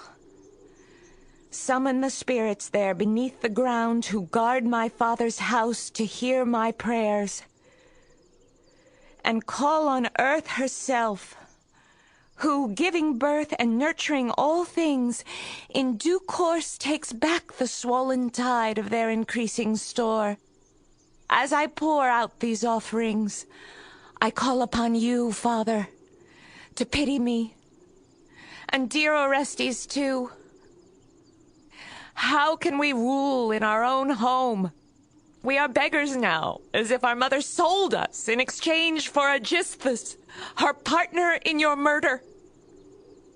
I live like a slave. Orestes languishes in exile, estranged from his birthright. In their profligacy, those two oppressors squander all the wealth you strove for. And so I pray you, dear Father, Let fortune bring Orestes home. Make me better than mother, my hand more virtuous. Those are my prayers for us. Our enemies? For them, my father, I pray that someone will come as your avenger, to slay your slayers in retribution as is just. As I pray for our well-being, I include this curse. May they be trapped by their own wickedness. Send your blessing to the earth above, with help from the gods and earth and justice, all combined to bring us victory. Those are my prayers, and over them I pour these libations. Your duty now is to crown my prayers with flowers, reciting your mournful chant for the dead. Come, let our tears begin. Fall and die as our master died. Let them guard us from evil. Preserve the good, and keep away with our outpoured libations the polluting curse. Hear me. Oh, hear me, my honored master. May your disembodied soul hear my prayer. Oh, bring one now to redeem this house, some powerful spearman, one who bends a Scythian bow or wields the sword for fighting hand to hand. My father has now received his offerings. The earth has drunk them up. But look, here is something odd. What is it? A lock of hair, laid as an offering on the tomb. Whose is it? Nobody could mistake it. How so? Let your youth instruct our age. No one in Argos could have cut this off except me. True. Those others who should mourn are the dead man's foes. It looks just like... Like whose? I want to know. Like mine. Perhaps Orestes? Did he place it here? A secret offering? It really looks like his. But how could he dare return? Perhaps he sent it here by a friend, as a token for his dead father. Fresh cause for tears, if Orestes dares not set foot in Argos himself. Over my heart, too, breaks a bitter wave. I feel as if a sword has cut clean through me. No one in Argos left this here. Least of all that murderess who profanes the name of mother. Yet how can I be certain this offering comes from the man I love most? Orestes, my brother. If this lock had a human voice, like some messenger, it could ease my mind and tell me whether to cast it away as coming from an enemy, or, if belonging to my sorrow's partner, it should remain to grace this tomb. I know not what to do. Thank the gods for answering your prayers. What? Why? What have they given me? The man you prayed for. What do you know of him? I know your heart is with Orestes. Yes, but how have my prayers been answered now? I'm here. You need look no further for allies. I'm the most devoted one you have. No, stranger. You weave some net to trap me in. If so, I plot against myself as well. You just want to mock my distress. If I mock you, I mock myself. Orestes? Is it truly you? Can I call you Orestes? Yes. Orestes stands before you. Why take so long to recognize the truth? When you saw the lock of hair, that token of my grief, your mind flew to the thought of me. Here, put this hair in place. See, it is mine, and it matches yours. Study this mantle. You made this. You worked the loom. Look at this design. These animals, you wove them. Shh. Govern yourself. Be calm. Remember, our nearest in blood hates us both. Oh, dearest member of your father's house, the seed of hope through all our suffering, Trust to your own strength and win back your patrimony. Oh, I am so happy. To me, you are 4 different loves. You take the place of the father we lost, the mother who betrayed us, and the sister cruelly sacrificed. And as well, you are my faithful brother. You alone sustained my sense of worth. May power and justice stand allies with us now, and may almighty Zeus stand the third. O Zeus, look down on what we do. See the abandoned fledglings of the eagle, whose father perished in the viper's coils, that deadly net. Orphans now, we bear the pangs of hunger, not yet strong enough to bring our father's quarry to the nest. Behold our condition, Electra and myself, fatherless children, outcasts, banished from our own home.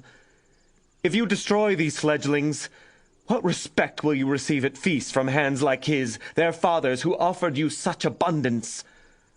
Who will trust your omens? If this royal stock decays, it cannot consecrate your altars with sacrificial oxen. Stand by us.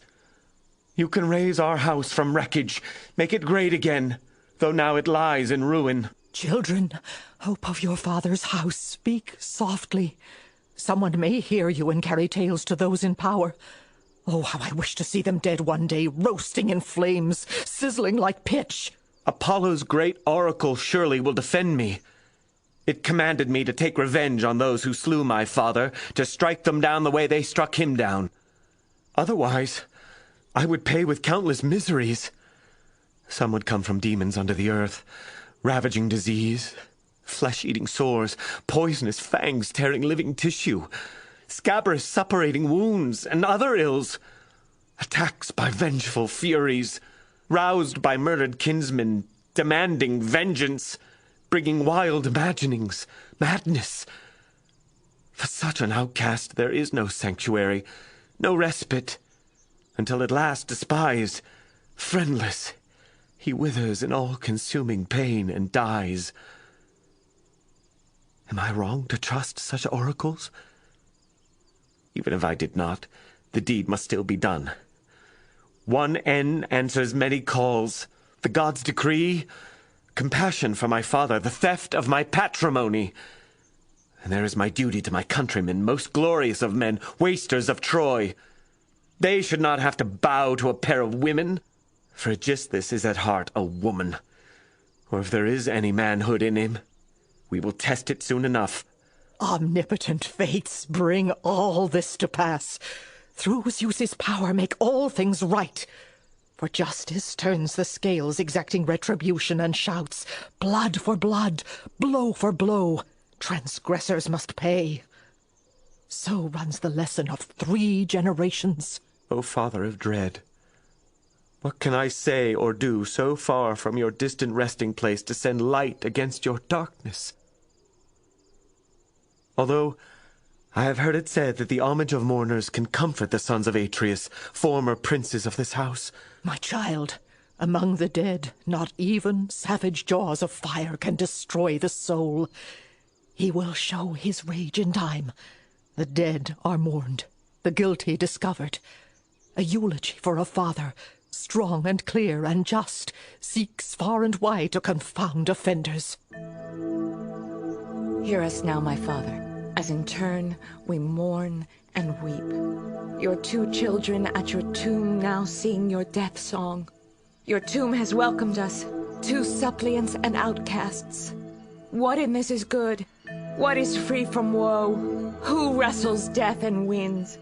But if God wills it, he can turn our dirges into joyful songs. My father, if only you had died by some Lycian spear at Troy, you would have bequeathed glory to your children in their home. Men would now honor them. You would have won a tomb raised high in foreign lands, a death your home could lightly bear. Dear to the men you loved, the ones who died so bravely, you would stand majestic in the underworld, minister of the mightiest gods below who rule the dead. In life you were a king of men, the one who holds the staff that every man obeys. I do not want you dead, my father. Not even under Trojan walls, with all those others who perish by the spear where the Scamander flows. No. I wish your killers had been killed by their own kin, just as they murdered you. Then people in far-off lands would hear about their deaths and not our own distress. Children, what you wish for is finer than gold, greater than the bliss of those who live beyond the northern wind. But wishing is easy. Even so, that double whip is lashing home, for now forces under the earth are stirring to help us. Our oppressors are marked for their polluted hands. Your day is imminent. Our words like arrows bore into the earth, straight to my father's ear. Let my heart cry out in triumph when that man is slain, when that woman dies. Why should I hide what reigns within me? Hatred driving like a storm, a tempest raging in my heart. Oh, when will mighty It is the strike law. them with his fist? Once drops of blood are shed Split their upon the ground, they skulls cry out for apart. still more blood. Give our land some sign.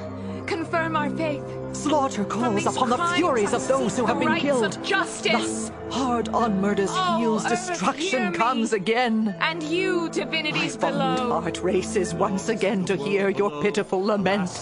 But as I listen to your words, I lose my hope. My heart grows dark. But then again, hope comes to make me strong. All my unhappiness is gone. I see a bright new To dawn. what can we appeal?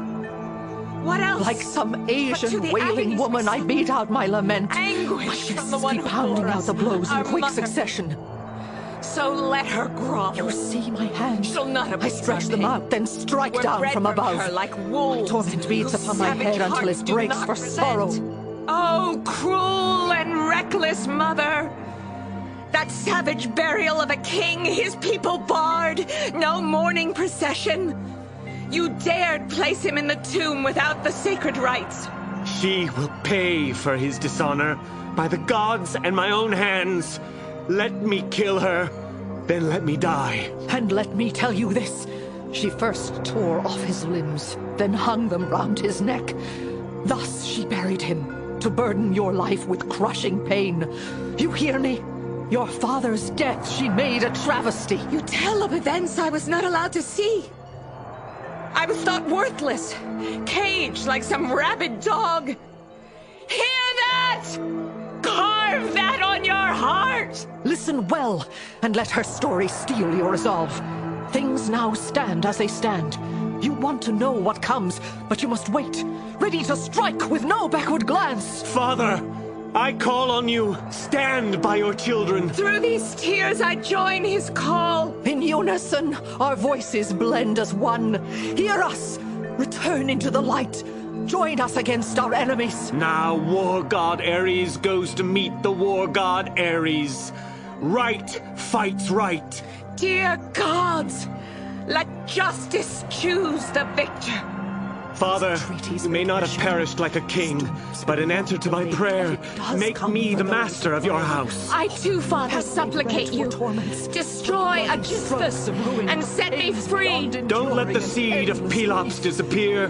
With us alive in death, you cannot die. Father, hear my last appeal. Pain and blood. Behold your children huddled at your tomb. Voices. Hear us, Take you pity blessed on gods them. of earth. Give Your victory son to these and children. daughter. Ah, it is well to prolong your prayer, for that will honor this neglected tomb. But since your heart is rightly set to act, it is time to test your fortune. Time to start. You are right. But first we might ask this question. Why did that woman send out these libations? What did she hope to gain? If you know her reason, tell me now. I want to hear. My child, I do know. I was there. She had foreboding dreams. Do you know the nature of her dreams? She gave birth to a snake. That is what she told me. What else occurred? She set it in a bed wrapped in swaddling clothes, just like a child. And that newborn snake, what did it want for nourishment? She dreamt she offered it her teat. Didn't the monster bite? No, but with her milk, it sucked out blood. It is an omen. Her vision means a man. She woke up screaming, terrified. Many torches extinguished at night were lit throughout the house to calm her. Then she sent out these libations for the dead, in the hope they would work like medicine for her distress. I pray to Earth and to my father's tomb that this dream will fulfill itself in me. I think it matches me in every point. That snake came from the same womb as did I. It was wrapped up in my swaddling clothes and sucked the milk that nourished me, mixing it with blood so that she screamed. It portends that she will die by violence from nursing such a violent beast. Me. I am that snake, and I will kill her. That is the meaning of this dream. Your reading of her dream rings true. So be it. Tell your friends the rest, what they must do or take care not to do. My plan is simple. First, Electra, you must go inside. Keep this bond with me a secret. The two in there deceived a noble man, then killed him. So we will use deceit on them. They'll die in the same net. Lord Apollo, whose predictions never err, has ordered this. I will approach the outer gates, claiming to be a stranger. Pylades goes with me as guest and ally of the house. We two will speak the dialect of Phocis. If no one at the gate admits us because of the turmoil within, we will stay there so that any passer-by will want to know what is going on, why Aegisthus shuts his doors against a suppliant. If I then get past the gate, across the outer threshold, then find that man seated on my father's throne, or meet him face to face, his eyes will shift and fall, I promise you. Before he can ask my name and country, I will cut him down. Our fury never lacked for blood. For her third helping, she will drink his. Electra, you must stay alert within the house so that nothing goes amiss. You women, be careful what you say. Keep mum. Speak only when you must. As for the rest, I invoke Apollo to cast his eyes down here and be my guide when the time comes for crossing swords.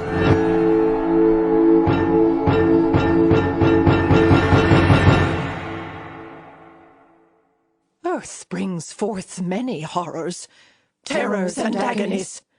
The sea's arms hold monsters, savage beasts. Between the earth and heaven hang fiery lights suspended high. Winged birds and beasts that walk along the ground can also speak of storms, the whirlwind's power. But who of us cannot speak about the arrogance of men and women's reckless passion, conspiring in all our deadly woes? Passionate desire wins out. It wins a fatal victory in every woman. It ends all married love in men and beasts.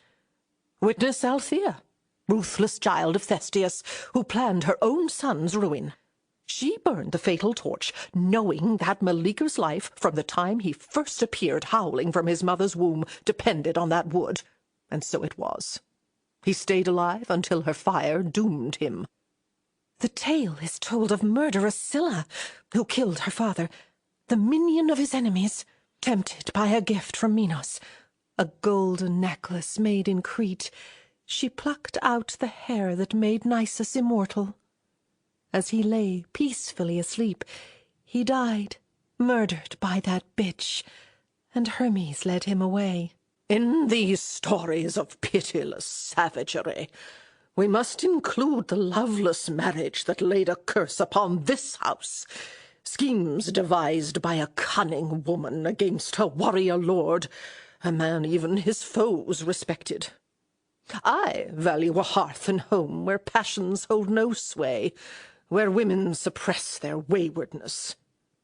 Of all such crimes, the worst occurred on Lemnos, where all the women slew their men. At that story people moan. They weep for that atrocity. When some new troubles come, men measure them by Lemnos. Horror at that deed brought on the hatred of the gods, and thus cast out by mortals, accursed, that women's race died out. No human can revere what the gods despise. Are not all these crimes despicable? Justice wields her sword. She thrusts it home. Hungry and sharp, it cuts deep through the lungs. Thus, those who transgress and test the majesty of Zeus perish in misery. The anvil of justice now holds firm. Fate hammers out her blade. She forges it in time. At last the brooding fury comes, infamous avenger, leading a youth inside the house to cleanse it of the blood taint, the curse upon the house from ages past.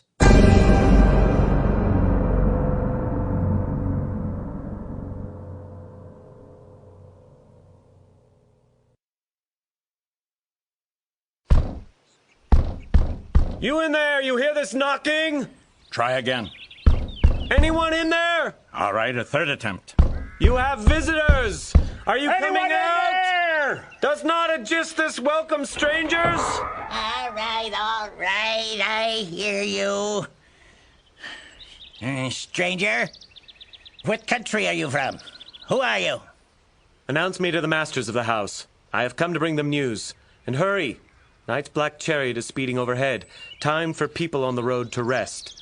Drop anchor where all strangers feel welcome. Tell one of the masters of the house to come. The mistress, or better, the master. We could speak more frankly to a man. After all, delicacy can obscure meaning. When we talk man to man, we can get to the point, say plainly what we mean without reserve. Stranger, welcome. Just ask for what you need. Inside we have all the luxuries of home, warm baths and beds to soothe away your pains. We live under the eyes of justice here. But if your business is more serious, men's work, then we will send for Aegisthus. I come from Phocis, in Argos, on private business, transporting this pack of goods. I need to pause and rest. On my way here, I ran into a man, a stranger to me. He told me where he was going and asked my route. As we talked, I learned his name. Strophius. Huh. He too came from Phocis, and he said this. Well, friend, since you are heading to Argos, give a message to Orestes' parents. Something they have a right to know, so please remember it. Orestes has died. Do not forget this. Then when you return, you can tell me whether his family wants to bring him back or have him buried in Phocis, where he is a stranger, forever outcast. Right now, his ashes sit in a bronze urn. The man was truly mourned. That is my message. Whether I tell it to anyone who cares, I do not know. But Orestes' parents ought to be informed. This news, what you have just said, it is shattering. That curse we cannot repress. It haunts the house, ranges everywhere. Someone kept safe and far away from here. The curse seeks out. Its arrow strikes and kills. It takes those I love, drives me to desperation. And now, Orestes. He was careful. He kept his feet well clear of muddy ground where hidden danger lurks. He offered hope that the furies' predatory revels in this house might finally end. And now, from what you say, we have lost that hope. For myself, with hosts as prosperous as you, I wish you had seen me as the bearer of good news and welcomed me for that. What is kinder than the link between a stranger and his host? But to my mind, it would have been profane if I had not told his loved ones, as I promised, and as hospitality demands. Worry not. You will receive what you deserve. In this house, you are no less welcome for your news. If not you, someone else would have brought it. Strangers on the road should be treated as honored guests at the end of a long day's journey. You there! Take this wayfarer and his attendant to the guest rooms. See to their comfort the way this house requires. Those are my orders. See you follow them. I will hold you responsible. Meanwhile, I will find the master of the house and tell him the news. We do not want for friends. From them we will seek advice about this death. Sisters in bondage. How long before we can show how strongly we support Orestes?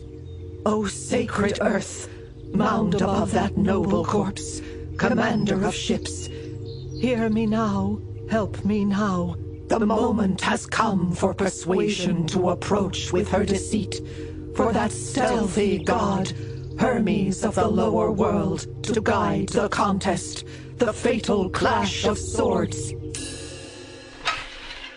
It seems the stranger's plan is working. Here comes Orestes' nurse. I see she's crying. Celissa, where are you going with your unpaid companion sorrow? My mistress ordered me to fetch Aegisthus to meet the strangers.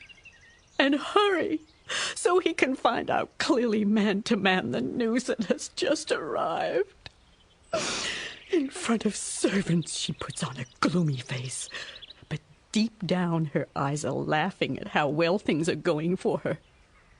For the rest of us in the house, the stranger's news is devastating. Aegisthus will be happy to hear it, but I feel terrible. The old family troubles, hard to endure, have already weakened my heart, giving me chest pains. But a blow like this, I have never had to bear such misery. My poor Orestes. There. When he was born, I got him from his mother. I nursed him. I spent all night on my feet answering his cries. So much tiring work, all for nothing. A helpless child like that, you have to keep an eye on, day and night, as if he were a dumb beast. Watch his moods, his expressions. A baby cannot tell you what he needs. If he is hungry or thirsty or has wet himself. So I had to acquire the art of a soothsayer. I would be wrong sometime, and there would be a mess for me to clean. Oh, yes, I was wet nurse, nanny, and washerwoman all in one, for his father entrusted him to me. Now he is dead. They just now told me. That is why I am crying. Well, I must go. I have to fetch Aegisthus, the man who brought this house to ruin. He'll be glad enough to hear my words. Did she tell him how to come and what to bring? How to come? What do you mean?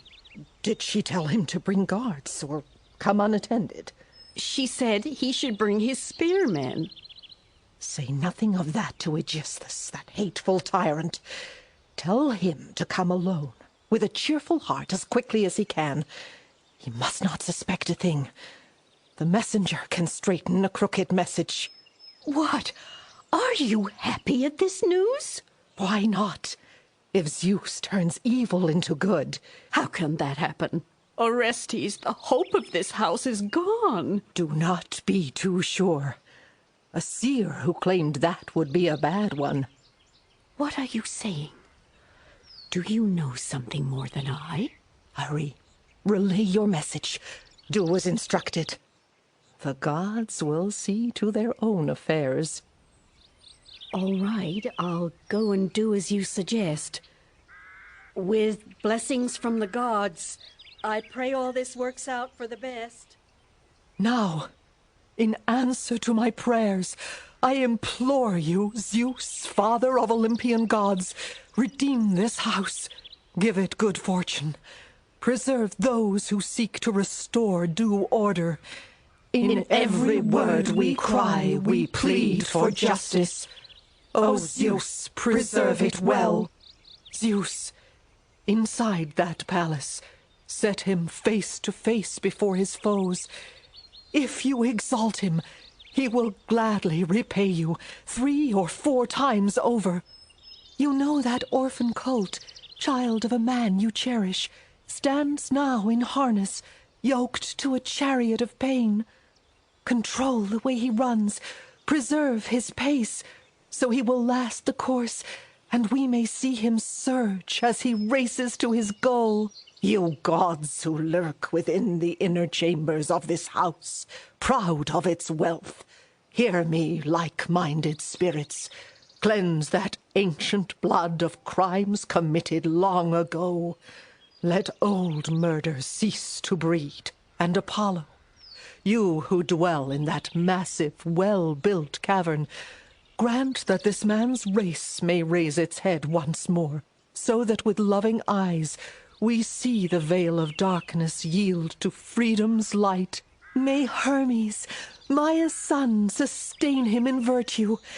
He sends the best winds to keep an undertaking on course when he chooses, and when he so desires, he reveals much that hides from our view, or, darkening men's eyes with riddles, turns day to night.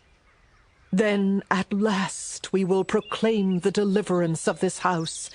No shrill lament of those who mourn, but robust songs the sea wives sing when the wind blows fair. Good sailing now. For me this means true wealth, safety for the ones I love. Orestes, do your part. When your moment comes, be brave. When she cries, "My son," cry in return, "My father's son." Then, guiltless, slay her. Take on the heart of Perseus. Satisfy the rage of those you love, under the earth and here above. With blood and death, purge the house of iniquity. Hush, here comes Aegisthus. A stranger's story called me here. I hear that travelers have brought shocking and unwelcome news. Orestes is dead. Yet one more burden laid upon this house which still bears festering wounds from earlier woes. But is it true? That's what I must confirm. Or is it some woman's gossip which flares up briefly, then dies down to nothing? Can you ease my mind? What do you know? Well, we did hear something of the kind. But go inside. You can learn it from the guest himself. Hearing it from us is not like hearing him face to face. Yes, I want to see this messenger and learn if he witnessed Orestes' death or if he's just repeating some vague rumor. I will see through any deception. These keen eyes of mine will not be fooled. Zeus! Zeus, what do I say? I'll start praying for divine aid. I'll find adequate words. Blood-stained blades are about to clash within, either wiping out the seed of Agamemnon, or kindling freedom's blazing light, winning for Orestes' throne and wealth. The ambush now is set. Noble Orestes by himself must contest two foes. Let him emerge the victor. Listen. What was that? What has happened in the house? Don't go in there. Let this work be done without bloodstains on our hands. That way no blame can fall on us. Oh, it's horrible. So it ends. My master is slain. He's dead. I'll cry it out again a third time. Aegisthus is no more. Come on! Come on! Open this door! Hurry! Unbolt the women's doors! A strong right arm is all it takes. Not to help Aegisthus. He's already dead. No point in trying. Come on!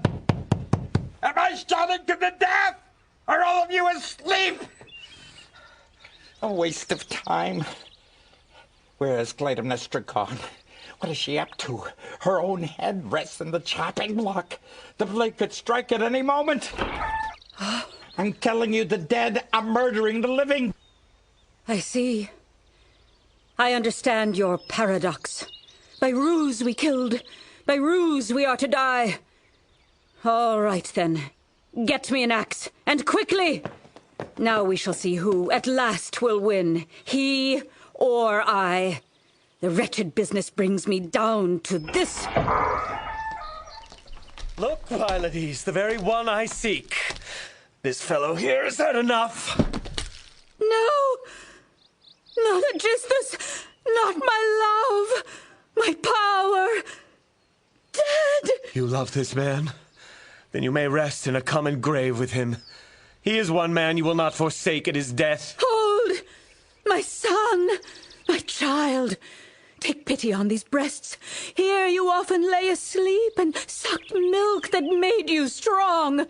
Pylades, what do I do? I cannot kill my own mother. What then of Apollo's command, his prophecy at Delphi? You made an oath. Make all men your foes, but not the gods. Wise counsel.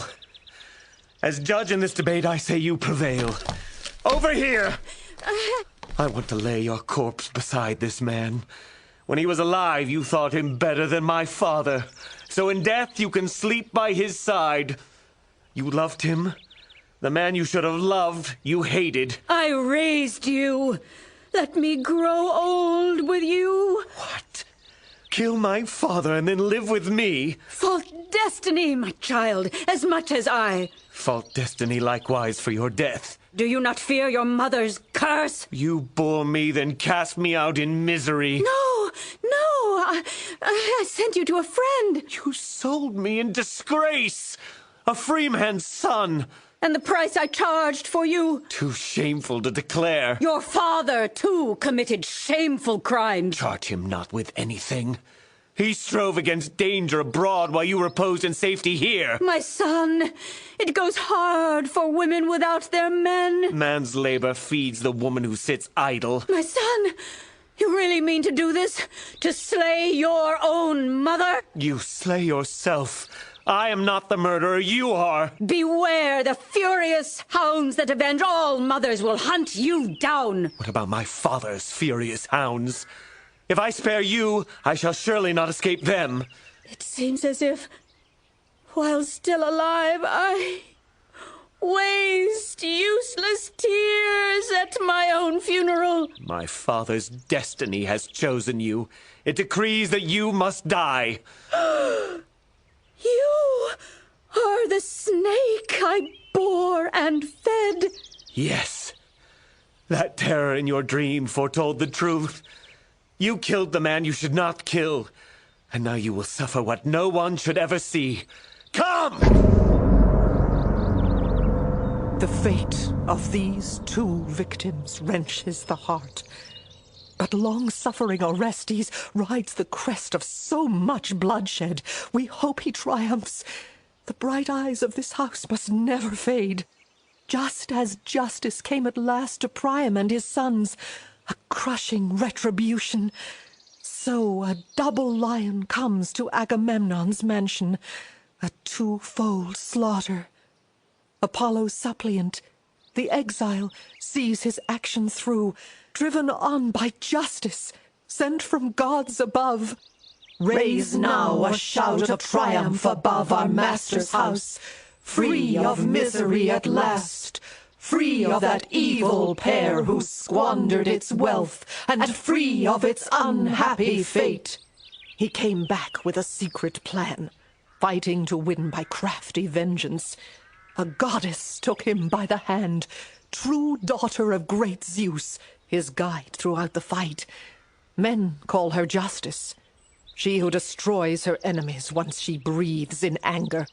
Raise now a shout of triumph above our master's house, free of misery at last, free of that evil pair who squandered its wealth, and free of its unhappy fate.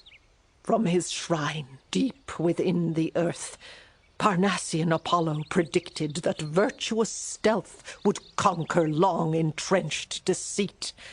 So be it. May I never again serve wicked masters. In true piety, let us praise the gods who rule our lives. Behold, a new dawn is breaking. Great chains are falling away. Let this house rise up. Too long has it lain in ruins.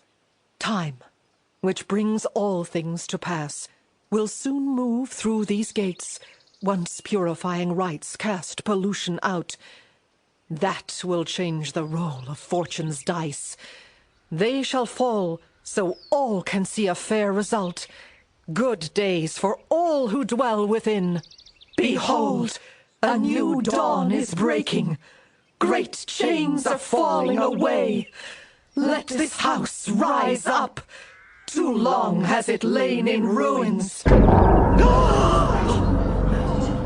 See here at my feet, a pair of tyrants. They slew my father, then robbed my home. Once they sat enthroned in regal splendor. They are lovers still, as you can witness by how they cling in death, true to the oaths they swore. They made a pact to murder my hapless father, and then to die together. Well, they have kept their word.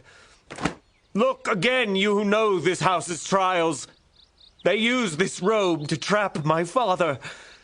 With this they tied his hands and lashed his feet. Spread it out. Stand round in a group. Put it on display, my father's death shroud, so that the Father, not mine, the one who sees all things, the Son, can view my mother's sacrilege. Then he will come when I am judged to testify that I pursued and slew my mother justly. About Aegisthus' death I need say nothing. As an adulterer, he dies, our law's just punishment.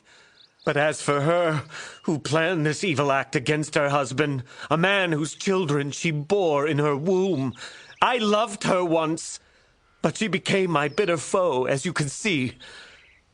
What do you make of her? If she were a viper or a sea snake, she would never need to bite. Her very touch would make men rot, so venomous her heart, so poisonous her soul. What should I call this robe? What fine words will do? A snare for some wild beast? A corpse's shroud? The curtain from a bath wrapped round his legs? No, a hunting net. That name sounds right. Robes to trap a man, entangling his feet. Something a thief on the road might use to trick and rob a stranger. With such a net, he could take so many lives. His pleasure in the work would warm his heart.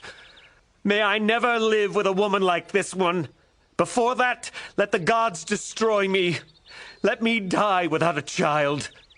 Bemoan this horrific act, the monstrous way she died. But pity the survivor, too. His suffering begins to ripen. Did she commit this crime or not? Come here. This garment is my witness. Dyed with blood. Blood from Aegisthus' blade. These bloody stains with time have blotted out the fine embroidery. But I can praise my father. Now at last I am here to mourn him, as I hold this robe, the net that brought about his death. But I lament my act, my suffering. I mourn the entire race. For though I have won, I cannot avoid the guilt which now pollutes me. No mortal goes through life unscathed, free from pain until the end. One trouble comes today, yet another comes tomorrow. But still, you need to understand. I do not know how this will end. I feel like some chariot racer lashing on my team, but we have strayed way off the course. My mind is racing. It has lost control. Something overpowers me, carries me off. Deep in my heart, fear prepares a furious song and dance. So, while I still have my wits about me, to all my friends, I publicly proclaim I killed my mother justly. She was guilty of my father's murder, a woman gods despised. What drove me on? I cite as my chief cause the Delphic seer, Apollo's priest, who said this to me. If you carry out this act, you'll go free. No charge of evil. But if you refuse, I will not describe the punishment. No arrow shot from a bow could reach the top of so much agony. I go, a suppliant to Earth's central navel stone, Apollo's realm, to that sacred flame which people say never wanes, an exile who murdered his own blood. Apollo's Sibyl gave me his orders. I'm to go to his shrine, nowhere else. As to how I came to do this brutal act, I call all men of Argos to be my witnesses before Menelaus when he returns. Remember me in years to come. Now I go wandering in exile again from my country. Whether I live or die, I leave with you your memory of me. But your deed is a great thing. Why depress your soul with such talk, ominous predictions, bad omens? You have freed the city, all of Argos, hacking off the heads of those 2 serpents. A healing blow. No! They're here! Look, you women over there! Like gorgons draped in black, bare heads, hundreds of writhing snakes. I can't bear it. What is wrong? What are you looking at? Of all men, you have a father's strongest love, so stay calm. Stand up to fear. This is no illusion of horror. No, real. My mother's furious hounds, snarling for revenge. The blood on your hands has confounded your mind. Lord Apollo! They attacked me! Hordes of them! Their eyes drip blood! It's horrible! Just one thing can cure you. Apollo's touch will cleanse you, free you of these imaginings. You do not see them, but I do! They're coming for me! I must escape! Good fortune go with you, and may God watch over and protect you. The 3rd storm has broken savagely over the palace and run its course. First came the torments of those children slaughtered for Thyestes' food. Next came the suffering of a man, a warrior lord, Achaea's king. And now the 3rd. Do I call him rescuer or destroyer? When will all this end? When will murder, its tempest spent, rest at last in sleep?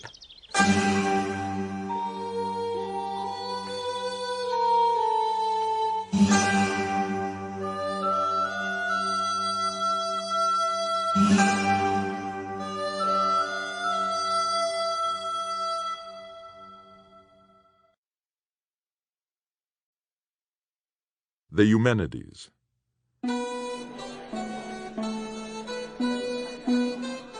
On the slopes of Mount Parnassus sits the city of Delphi.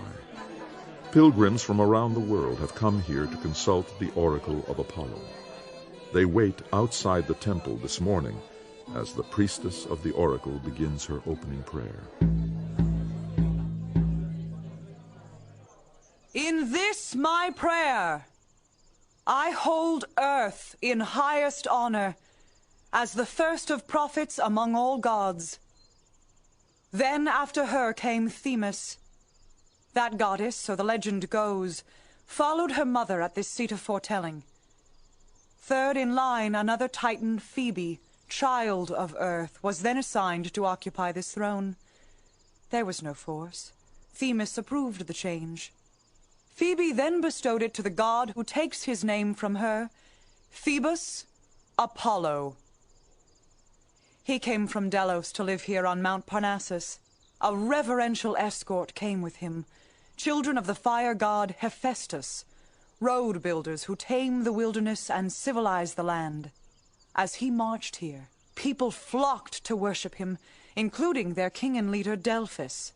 Then Zeus inspired in him prophetic skills and set him on this throne as 4th in line. Here, Apollo speaks for Zeus, his father. My prayers begin with preludes to these gods. My words also give special prominence to the goddess who stands outside the shrine, Pallas Athena. I revere those nymphs inhabiting Coricia's rocky caves, where flocks of birds delight to congregate, where holy spirits roam. Nor do I forget how Dionysus, ruler of this land, divine commander of Bacchic women, ripped Pentheus apart as if he were a cornered hare. I also call upon the streams of Pleistus and Poseidon's power, and Zeus, most high, who fulfills all things. Now I take my seat on the Sibyl's throne. May the gods favor me with insight. If any Greeks are here, let them draw lots and enter, each in turn as is our custom. I will counsel them as the god inspires me.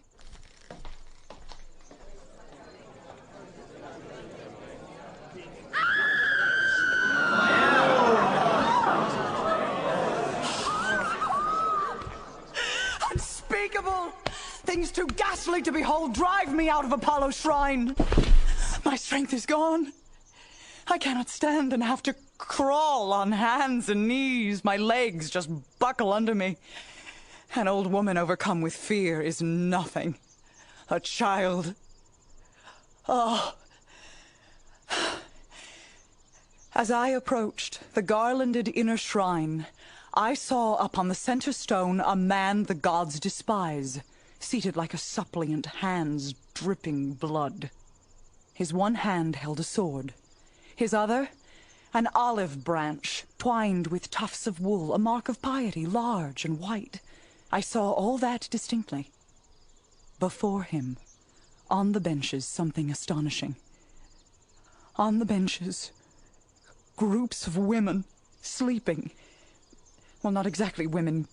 Gorgons. Then again, not like Gorgons either. I once saw a picture of monstrous harpies snatching food away from Phineus.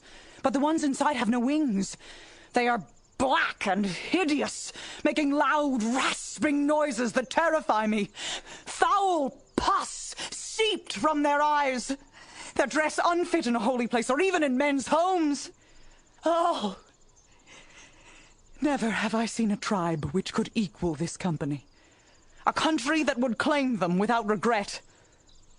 What will befall them, I leave to far-seeing Apollo, for he has power to heal and purify.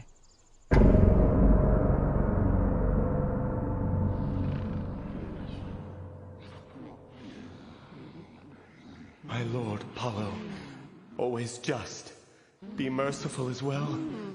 Your might prevails against all evil. I will not desert you.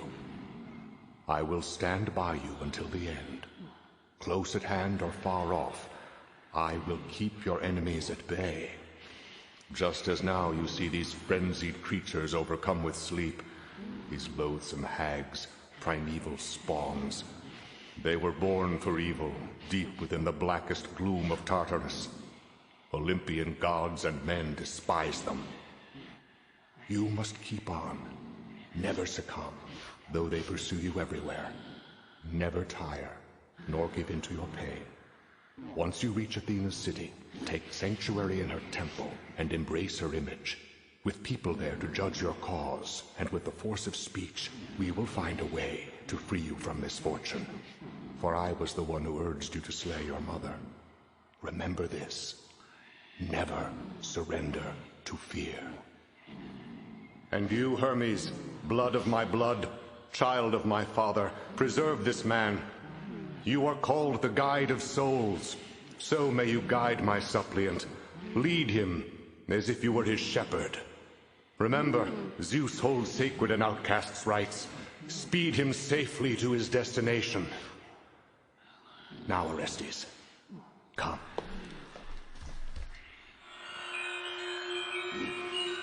Sleeping, are you? Rise! What use are you asleep? Must I alone among the dead lack honor at your hands?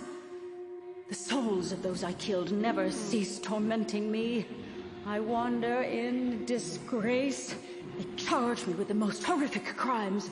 But I, too, suffered cruelty from those most dear to me. And yet, although I died at the hands of my own son, no power bestirs itself for me. Look here! You see these gashes on my breast? How did they get there? While asleep, the mind can see, but in the light of day we have no vision of men's destiny. You have lapped up the many sacrificial gifts I left for you in the night, feasts for you alone. I see all that was wasted. He is gone, eluded you. Like a fawn, he jumped your nets with ease. He mocks your efforts as he runs away. Hear me plead for my very soul. So rouse yourselves. Wake up, goddesses from below. While you dream, I call. Clytemnestra summons you. Wake up. Come on. I'll wake you up. And I'll do the same for her. Still sleeping. Stand up. Wipe that sleep out of your eyes. What's this? Sisters, something is wrong. All our work has come to nothing. Oh, this is beyond endurance. Our quarry slipped our nets. Escaped. Once sleep came over us, we lost our prey. Hermes, son of Zeus, upstart thief. In your youthful arrogance, you trample on the ancient gods. You protect an unworthy suppliant, a godless man, a matricide. Who can claim justice in such theft? In my dreams, shame struck me like a racer's whip when he urges his team with lashes. It stung me sharply under my heart. I can still feel it. These younger gods are ever forcing their rule beyond just boundaries. The throne drips blood at its head and foot. I see Earth's center stone defiled with blood, corrupted and accursed. The prophet soils his own hearth, pollutes the shrine himself. Against divine tradition, he honors human things. He sets aside decrees of fate, established long ago.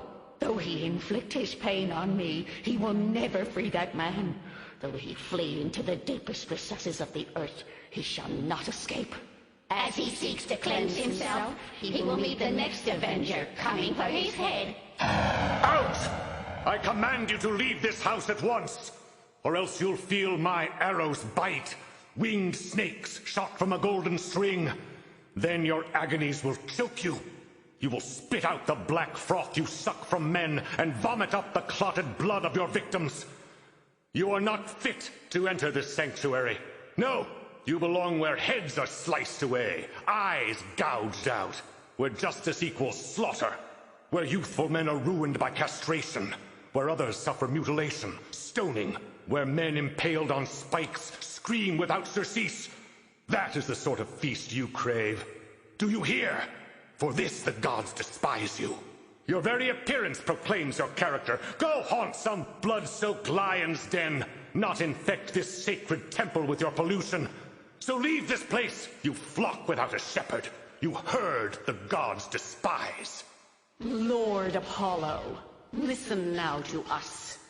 You have not just abetted this crime, you did it all yourself. You bear all the guilt. What does that mean? Go on, keep talking. You told that stranger to kill his mother. To avenge his father. Why is that wrong? Then you supported him, a murderer. And I instructed him to come back here to expiate his crime. Then why insult us, the ones who drove him here? You are not fit to enter here. We have a duty to perform. Duty? Duty to do what? Say it. We drive from their homes all those who slay their mothers.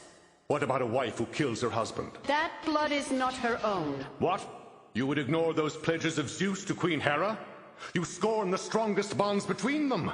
Your claim dishonors Aphrodite, too, goddess of love, from whom all men derive their greatest joys. With man and woman, a marriage sealed by fate is stronger than any oath, and justice guards it. Now, if you are not concerned when one partner kills the other, then I say your torment of Orestes is unjust. I do not see why you come down hard to the one and indifferent to the other. But it is of no moment, for Athena will judge the right and wrong of this. I shall never free that outcast. Never. Then go!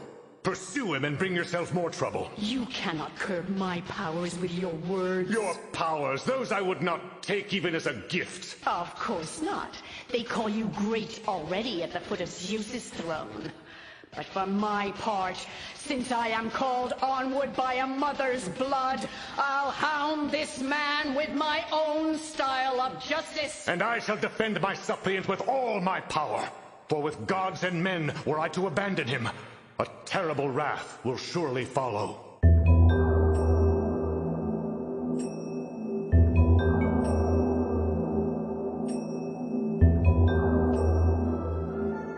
On the Acropolis of Athens stands a magnificent temple dedicated to the city's patron goddess, Athena. Within, a desperate fugitive throws himself down before the goddess's statue. Queen Athena, I have come by order of Apollo. I beg your kindness. Grant me sanctuary, a man accursed, an outcast. I do not seek forgiveness. My hands are clean. But my ardor is worn down, blunted by other homes and places, by all the well-trod roads. I have kept to Apollo's oracle, crossing land and sea. I have reached this statue by your shrine at last. Here, goddess, I take my place and await the outcome of my trial. Here we have that man's clear scent, a silent witness but firm evidence. After him! Like hounds chasing a wounded fawn, we track him by the drops of blood he sheds. Man-killing work. The effort wearies me. My lungs are bursting. We have sought him everywhere, explored all the regions of the earth, crossed seas in wingless flight, moving on faster than any ship, always in pursuit. Now he is cornered here, cowering somewhere. I smell human blood. I could laugh for joy. Start looking for him. Seek him out again. Look everywhere. Block his escape. That matricide must pay. There he is, claiming sanctuary at that statue of the eternal goddess, embracing it. He must want a trial, a judgment on his murderous violence. Impossible. A mother's blood once shed soaks in the earth and cannot emerge again. The flowing stream moves through the ground, then disappears forever. No, you must pay me back. I will suck your blood and feed upon your pain. I will drag you down, still living, to the underworld, and there you will pay for murdering your mother. You will see there other human criminals who have dishonored gods and strangers, who have abused the parents they should love.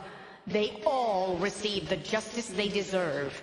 Hades, mighty god of all the dead, judges mortal men below the ground. His sharp mind records all things. I have been seasoned in adversity and know the riddances of evil, when to speak and when be silent.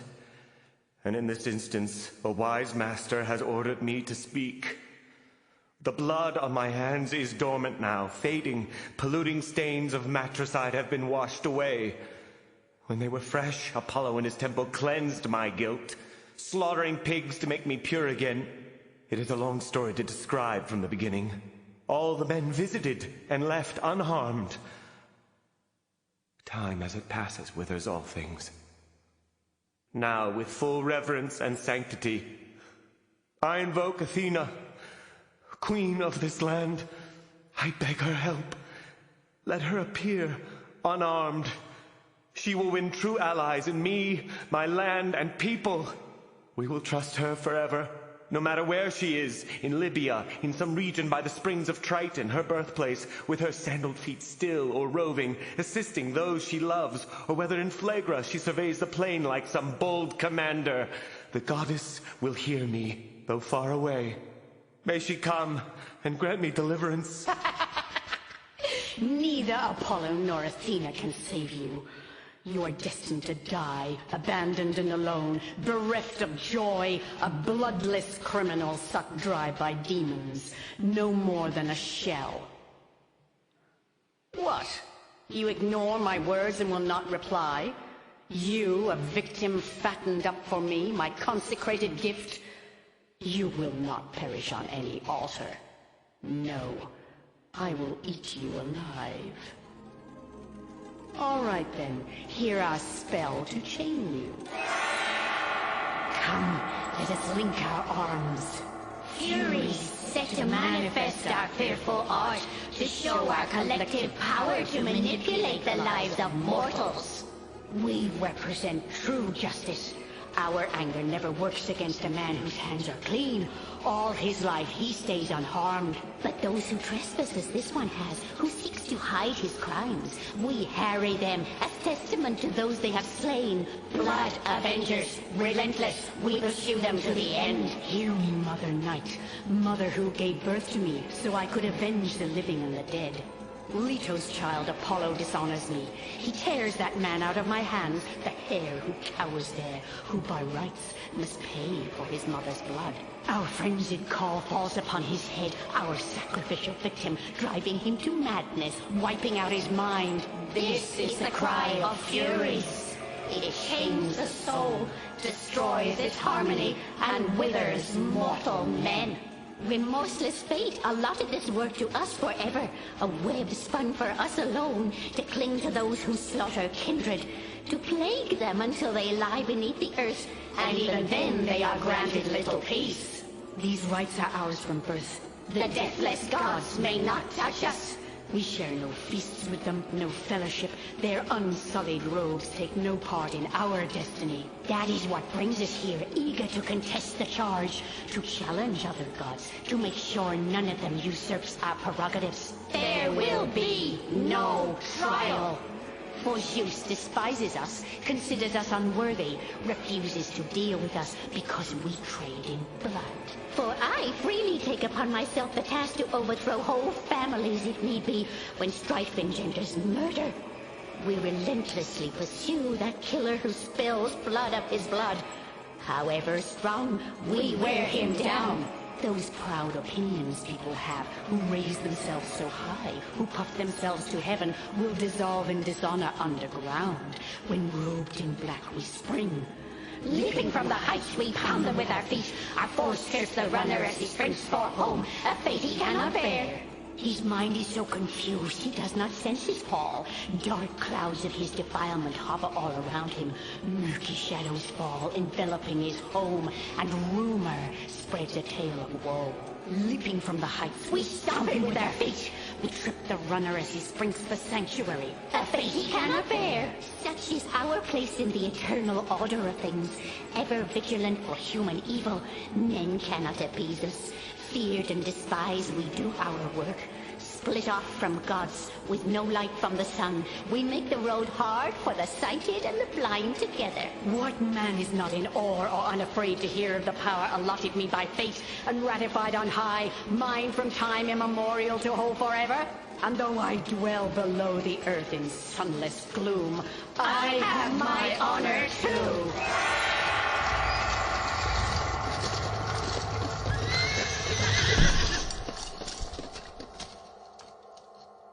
I have heard a cry from the distant banks of Scamander, where I was taking hold of land the Achaean leaders conceded to me, a great share of their spear prize, dedicated to me solely and forever, a fine gift for the sons of Theseus. I have come from there, at my untiring pace, not flying on wings, but on my chariot yoked to swift horses.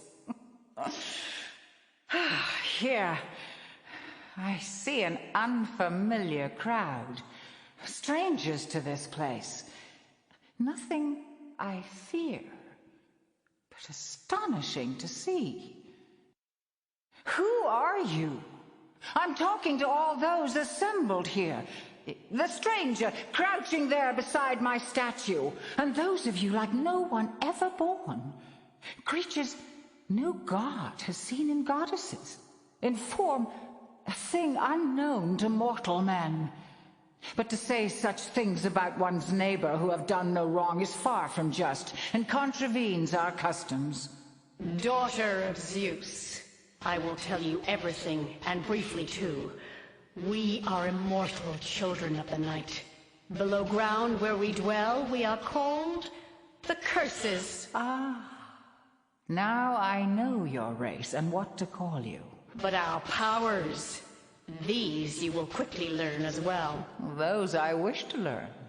Please state them clearly. We hound out of their homes all those who kill. When the killer flees, where does he go? Where no one thinks of joy, for there is none. Your screams would drive this man to such a flight? Yes. He thought it right to kill his mother. Why? Was he forced to do it? Did he fear another person's anger? What can force a man to kill his mother? There are two sides to this dispute. I have heard only one. You need not put him under oath. He can neither deny the deed nor his guilt for it. You claim to be minions of justice, but act unjustly. How?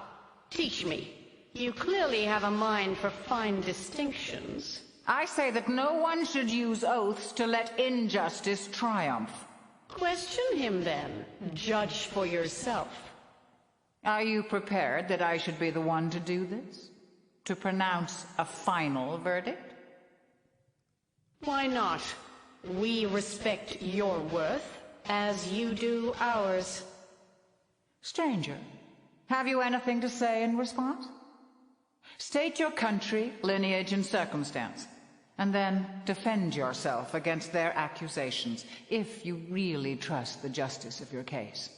You cling to my statue, a sacred suppliant beside my hearth, doing what Ixion did so long ago. So speak to me. Address all this directly. Queen Athena, your last words express important doubts which I must first remove. I am not a suppliant in need of redemption, nor have I fallen at your statue's feet with my hands defiled. On these 2 points I offer strong proof. The laws hold that a criminal stained with blood guilt must hold silent until he is duly cleansed. I have already undertaken such rites at other shrines, both with burnt offerings and with water from flowing streams. So as I say, there are no grounds for your misgivings here. As for my family, you will know that soon enough. I am an Argive, son of Agamemnon. You may well ask his story. He is the man who put that naval force together. You worked with him to raise the Trojan citadel. When he came home, he died disgracefully, butchered by my mother, whose black heart snared him in devious hunting nets. These still exist, attesting to that slaughter in his bath. I was in exile then. I returned and slew my mother. That I avow, to avenge the murder of my father, who I truly loved. For my deed, Apollo shares responsibility with me. He urged me to it, pointing out the cruel reprisals I would face if I failed to act against the murderers. Was what I did a righteous act or not? That you must decide. I will be satisfied no matter how you render judgment. This is a grave matter, too complex for any mortal man to judge. It is not right even for me to decide such cases, where murder done in passion merits hard, swift punishment. Above all, you come a suppliant here, purified and hence no danger to my shrine. Thus, in my city, I judge you innocent. But these furies have a purpose that cannot be ignored. If they fail to triumph in this case, they will spread their poisonous resentment. It will seep underground, infecting us, bring everlasting plague upon our land, something we cannot abide. So stands the case. 2 choices, both disastrous. Allow one to prevail, defeat the other. No, I see no way of resolving this. But since the judgment now falls on me, I shall appoint a human court to try this murder, a tribunal bound by oath. I shall establish it for all time. So, you 2 parties, summon your witnesses, set out your proofs, with sworn evidence to back your claims. Once I have picked the best men in Athens, I will return and preside.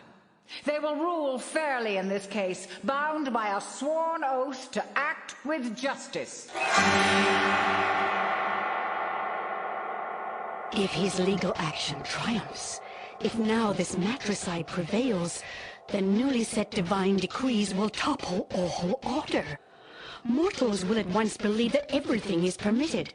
From now on, parents can expect repeated blows of suffering inflicted by their children, now and forever. Furies who keep watch on men will bring no wrath to bear on human crimes. So then we set death loose everywhere, all forms of killing known to man. So one, seeing his neighbor's pain, will ask another, where does this end? When does our suffering diminish? but the poor wretch can offer nothing. His remedies are vain. Without effect. So, when a terrible disaster strikes, let no one make the old appeal. Justice, you furies, hear me, you powers on your thrones. It may well happen soon. A father in despair, a mother in some new crisis may scream out for pity. Now the edifice of justice falls. There are times when fear can lead to good. Such terror needs to stand guard, always ready to check the passionate heart.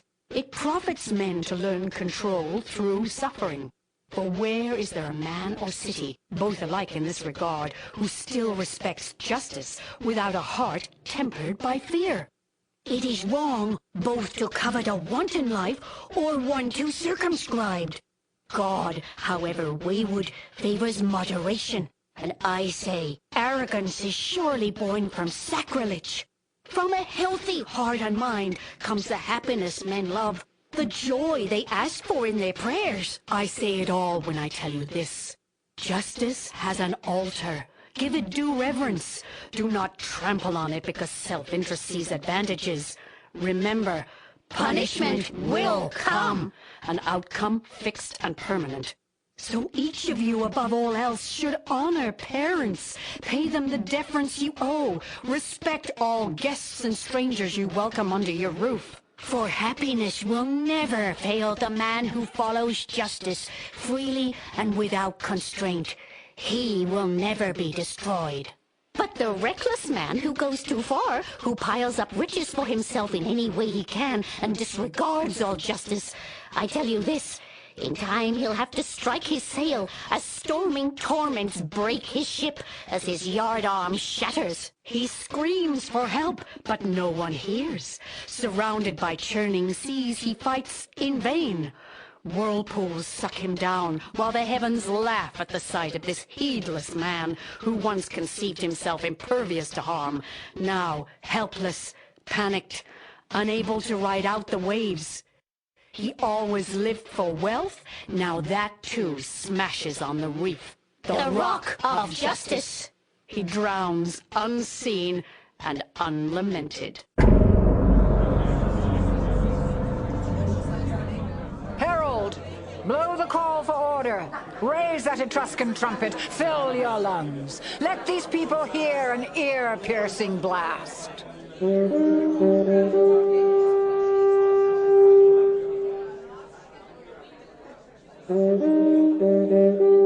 Let us have silence. The whole city can hear my eternal laws. So can these litigants. Then all will see the justice in our verdict. Lord Apollo, you have your own domain. Tell me, what have you to do with this? I have come as a witness. That man, the accused, according to our customs, came a suppliant to my shrine, my hearth. I purified him of the blood he spilled. As his advocate, I share the blame arising from his mother's death. Start the trial. You understand procedure. Confirm that with a just decision. Let us begin. You furies, speak first. The plaintiff always opens our proceedings. Tell us the facts. Begin at the beginning. Inform us clearly of the issues here. There are many of us, but we'll keep our speeches brief. Answer our questions as we put them one by one.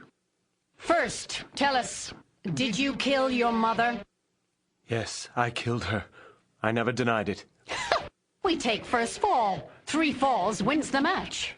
You gloat, but your opponent is not yet pinned. Describe the murder for us. How did you kill her?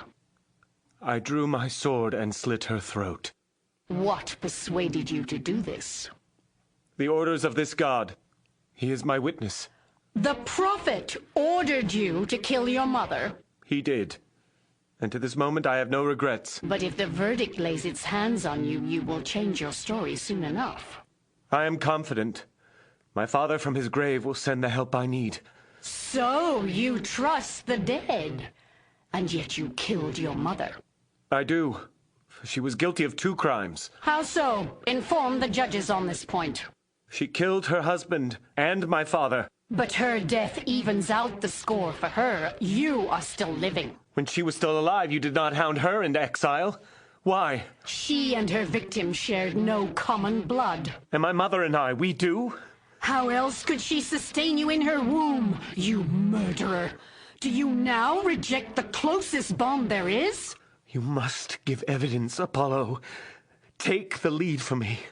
Did I kill her justly? Allow me to address this high court of Athena. Men of this tribunal, what I have to say will proceed from justice. I am a prophet. I cannot lie.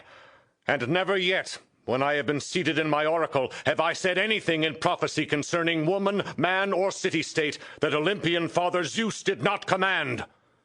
Make sure you understand how powerful his justice is. I urge you now, obey the will of Zeus our father. No oath has greater strength than Zeus. Then Zeus, according to your reasoning, told your oracle to command Orestes to avenge his father's death, ignoring any rights his mother had. Yes, for these two things are not the same. He died a noble man who bore the staff of kingship given by the gods, an honored king who died by murder at a woman's hand, not in battle as with the Amazons, but in a way that I will describe for you, Athena, and those here ready to decide this case. He had just returned from a long and harsh campaign, where in the eyes of loyal citizens he had triumphed beyond all expectation. She welcomed him. Then he took his bath. As he stepped out, still on the outer rim, she threw a cloak, his shroud, around him, like a tent. She caught him in that robe, whose endless folds enclosed him like a net. Then she struck him down. That is how the great commander of 1,000 ships went to his death. As for that woman, I speak of her to rouse a sense of shame in those men chosen here to judge this case. So, you claim that Zeus holds a father's death more significant? But Zeus chained up his own father, Kronos. Does that not contradict your assertion? I ask you, judges, to take note of this. You monsters. How all the gods detest you. Zeus has power to smash those chains apart, and other ways to set him free. But once a mortal's blood has drained into the dust, the man is dead and unable to return. My father Zeus has made no charms for that, though he can change all other things without pausing for breath. You plead to set this man free. But think of this. Will he who shed his mother's blood, who spilled it on the ground, return to his father's house in Argos? Where are the public altars he can use, the family rites he can attend? I'll speak to that as well. Make sure you note how right my answer is. That word, mother. We give it to the one who bears the child. However, she is no parent, just a nurse to that new life embedded in her. The parent is the one who plants the seed, the father. Like a stranger for a stranger, she preserves the growing life unless God injures it. And I can offer proof for what I say. A man can have a child without a mother. My evidence is present in this room. Athena, child of Olympian Zeus. No dark womb nursed her. She sprang full-grown from the head of her father. No mother, human or divine, can claim her. Athena, as I know so many other things, I will make your city and your people great. That is why I sent this man, a suppliant, to your shrine. So he might prove himself, then place eternal trust in you, and you could win a new ally in him and his descendants, and thus create an everlasting bond with your people and his. Has each side said enough? Shall I now instruct the judges to cast their votes on the side of justice as they see it? Though we have already shot our final arrow, we will stay to hear the outcome. So be it. Now, as for you, defendants, what can I do to avoid your censure? You have heard what you have heard. My friends, as you cast your ballots, make sure your hearts respect that oath you made. You citizens of Athens, you judges at the first trial ever held for murder, hear what I decree. Now and forever, this court of judges will convene here to serve Aegeus' people. This place, this Mount of Ares, is where Amazons once marched in force, enraged at Theseus. Here they pitched their tents. Then they built a new city on the heights with lofty walls to match his own, making a sacrifice to Ares, god of war, from whom this rock derives its name, the Mount of Ares. From this hill, reverence and fear, two kindred rulers of my people will protect my people against injustice night and day, unless the citizens corrupt the laws with evil innovations. Once limpid waters are tainted with mud, there is nothing fit to drink. My people, avoid both anarchy and tyranny. I urge you to uphold this principle. Show it due respect. As for terror, do not banish it completely from the city. What mortal man is truly honest without fear of reprisal from the law? With citizens who respect justice, your country and your city will be safe, stronger than anything possessed by men in Pelops' country or in Scythia. So here, I now establish this tribunal. Incorruptible, magnificent, swift in punishment. It stands above you, your country's guardian as you sleep. I have gone through this at length to urge you on, my citizens, today and in the future. But now you must rise. Cast your ballots. Decide this case while honoring your oath. I have finished. That is all I have to say.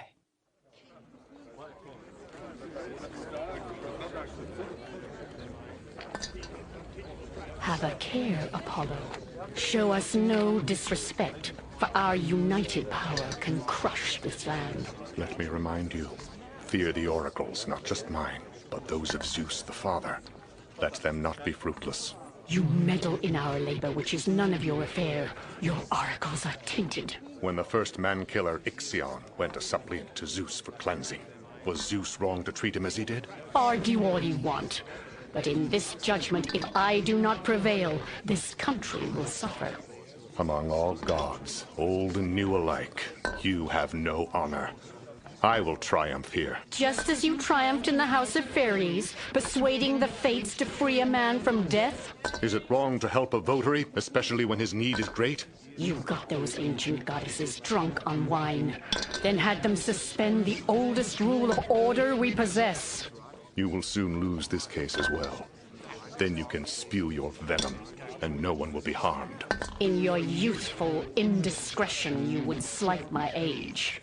But I will await the verdict, see where this trial ends, and see whether or not to visit my anger on this city. Now, members of the jury, do your job. Shake the ballots from the urns, and quickly. Shake out all ballots, friends. Count them fairly. Divide them with due care. Make no mistakes. Mere errors in reckoning can bring disaster. A single ballot cast can save this house. Now the result. Either the noose or the light. For us, either ruin or honor. The division of the votes are equal. It is now my task to break the tie, and I award my ballot to Orestes. Thus this man now stands acquitted. Pallas Athena, you have saved my house. I lost my homeland, and you have returned it back to me. Now all Greece can say, this man is once again an Argive, restored to his people and his property, thanks to Pallas, thanks to Apollo, and most of all to all-powerful Zeus, third god in this affair. Faced with these advocates of my mother's cause, he chose my father's. Now, I must turn toward home. But first I make this oath to your land and people for all time to come. Never will an Argive force march to this place with spears arrayed against you. If any man among my people violates this oath, I will bring his efforts to naught and destroy him. though I must rise from the grave to do it. But all those who keep this oath and honor Athena's city for all time, allies who fight on its behalf, such citizens will receive great favor. And so, farewell to you, Athena. Farewell to you, Athenians. May you always prove victorious against your foes, safe from harm, and glorious in battle. You younger gods have wrenched the age-old laws out of my grasp, then trampled them underfoot. On us you heap dishonor and contempt. Now my anger turns against this land. How it will pay when I release my venom to ease my grief. I will saturate this ground. It won't survive. Contagion will stream from it, infecting greenery and children. That is justice. Blight will spread across the land, contaminate the soil, destroy the people. Should I just weep, lick my wounds? This city has made us a mockery, a laughing stock. How can we endure such humiliation? We, furies, daughters of night, are dishonored, shamed, our powers cast aside. But you've lost no honor here. You are goddesses. Let not your anger lead you to excess, to blast this land of men past remedy. I trust in Zeus. Need I say that I am the only god who knows the keys to the storehouse for his lightning bolt? But there is no need for that. Rather, accept my argument. Hurl no rash threats against this soil, turning it to a wasteland. Let your bitter, angry waves recede. Live here with me, receiving all honors. The first fruits of this fertile land are yours forever. All those offerings for heirs, for marriages. From this day forward they are yours. With all these things before you, you will agree that I am right. That I should suffer thus. My ancient wisdom driven underground in contempt and shame. Rage consumes me. What agony is this that sinks into my ribs and pierces my heart? O Mother Night, the cunning of those gods, too sharp to overcome, steals all my ancient powers and leaves me nothing. I will bear with your rage, for you are older, and thus your wisdom far exceeds my own. But Zeus gave me a fine intelligence as well. So let me tell you this. If you should go from here, a time will come when you will feel a lover's yearning for this place. By and by, my citizens will grow in men's esteem, and you shall have your throne of honor before the house of Erechtheus. And such throngs will come to pay you homage as seen nowhere else in all the world. Loose no hail of bloodshed on this my realm. Do not befoul the hearts of our youth, intoxicating them with wine like rage, nor plant the hearts of fighting cocks in the people's breasts, compelling them to war among themselves.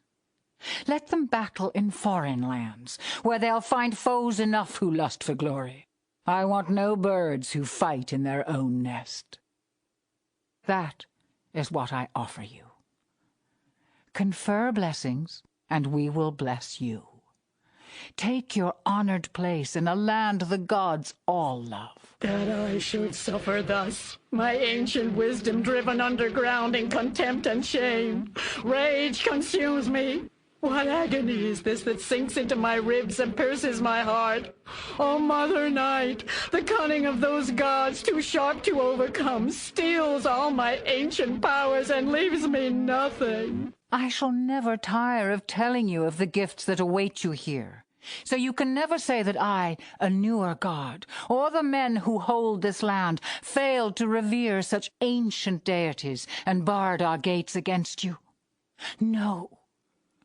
But if you respect persuasion, that sacred power whose soothing spell sits on my tongue, then you should stay. If you do not wish to do so, then you would do wrong to vent your anger on this city and injure its people out of a spiteful rage. It's your choice.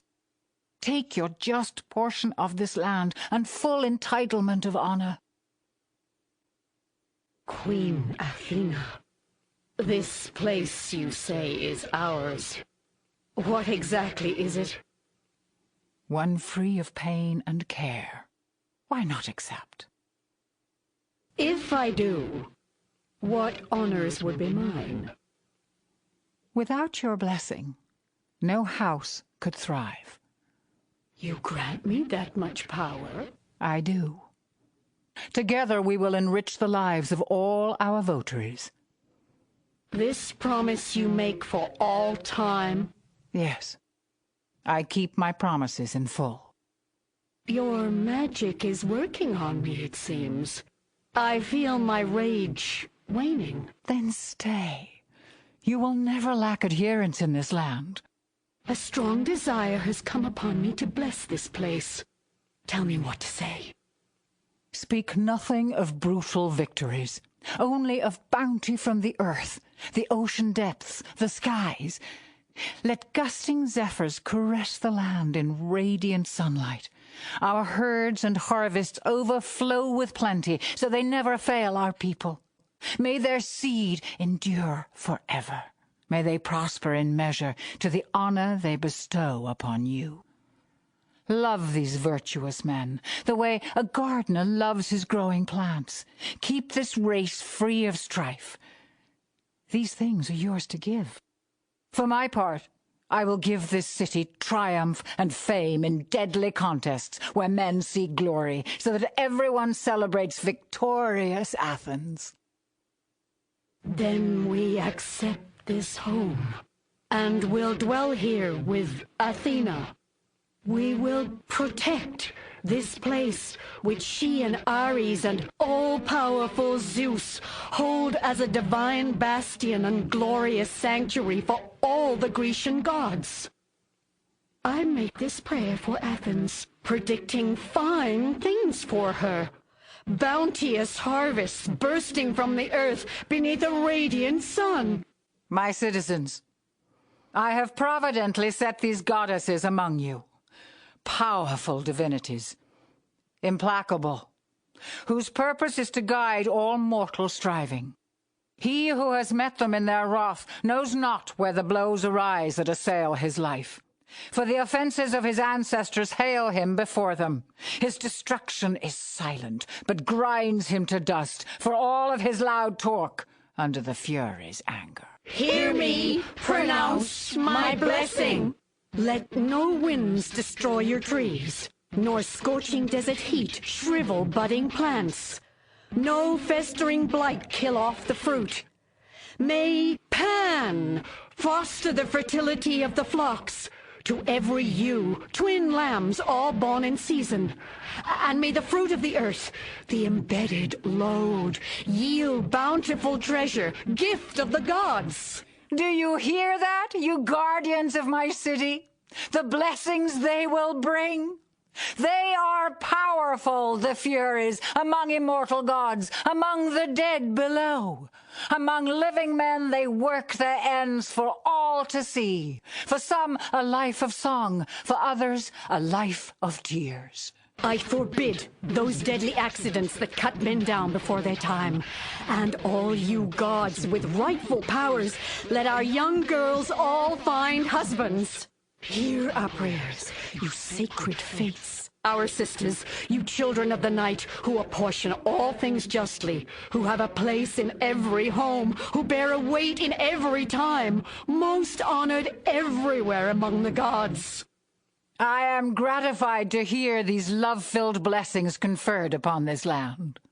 It pleases me that persuasion kept watch on my tongue and lips when I met their fierce refusal. Zeus, the patron god of our assemblies, has triumphed.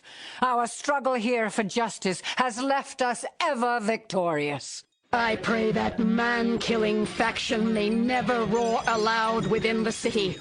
May its dust not drink the dark blood of our people, nor passions for revenge incite those civil wars that destroy the state. May they give joy for joy, united by their common love, united in their enmities, for that cures all human ills. Behold how they seek the road of gracious speech, From these fearful countenances I see great boons for my citizens. So treat them kindly, just as they are kind. Worship them forever.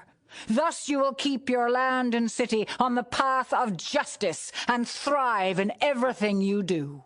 Rejoice! Rejoice amid the prosperity you deserve.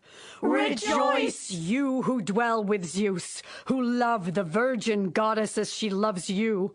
You manifest wisdom in your generation, sheltered under Athena's wings, while Zeus looks on in awe. And you too rejoice. I shall lead the way and show you to your chambers, by sacred torchlight carried by your escort. Solemn offerings go with you as you hasten under the earth. Hold down the forces of destruction and send above the bearers of good fortune, that our city may ever thrive. And now, you citizens, you children of Cranius, king of this rock, lead our new permanent residents away. May all citizens look on with favor at those who bring such favors to them. Farewell, all those gods and men who live in the city of Pallas. Venerate our sojourn among you, and you will never chafe against life's misfortunes. My gratitude to you for these words of blessing.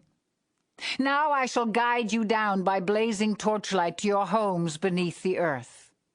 With us goes this escort of women charged to guard my statue. It is only fitting. Let the most precious part of Theseus' land come forth, a noble assemblage of maidens, matriarchs, and mothers. Vest these furies with crimson robes and pay them homage. Then follow with your torches, so that these Eumenides, these benevolent ones, in the love they bear this land, can henceforth bring our city strength and great good fortune. Homeward, homeward, we shall lead you, knights revered, immortal daughters, hoary maidens, great and mighty, reverent silence, all ye people. Deep in those primeval caverns, there receive the sacred honors, tokens of our city's worship, reverent silence, all ye people. Go forward, sacred maidens, you that grace and bless our land. We light your path with flaming torches, rejoicing as we lead your way. Let every voice sing songs of praise. May peace now reign forever for our city and her guests. All sing Zeus and the fates together.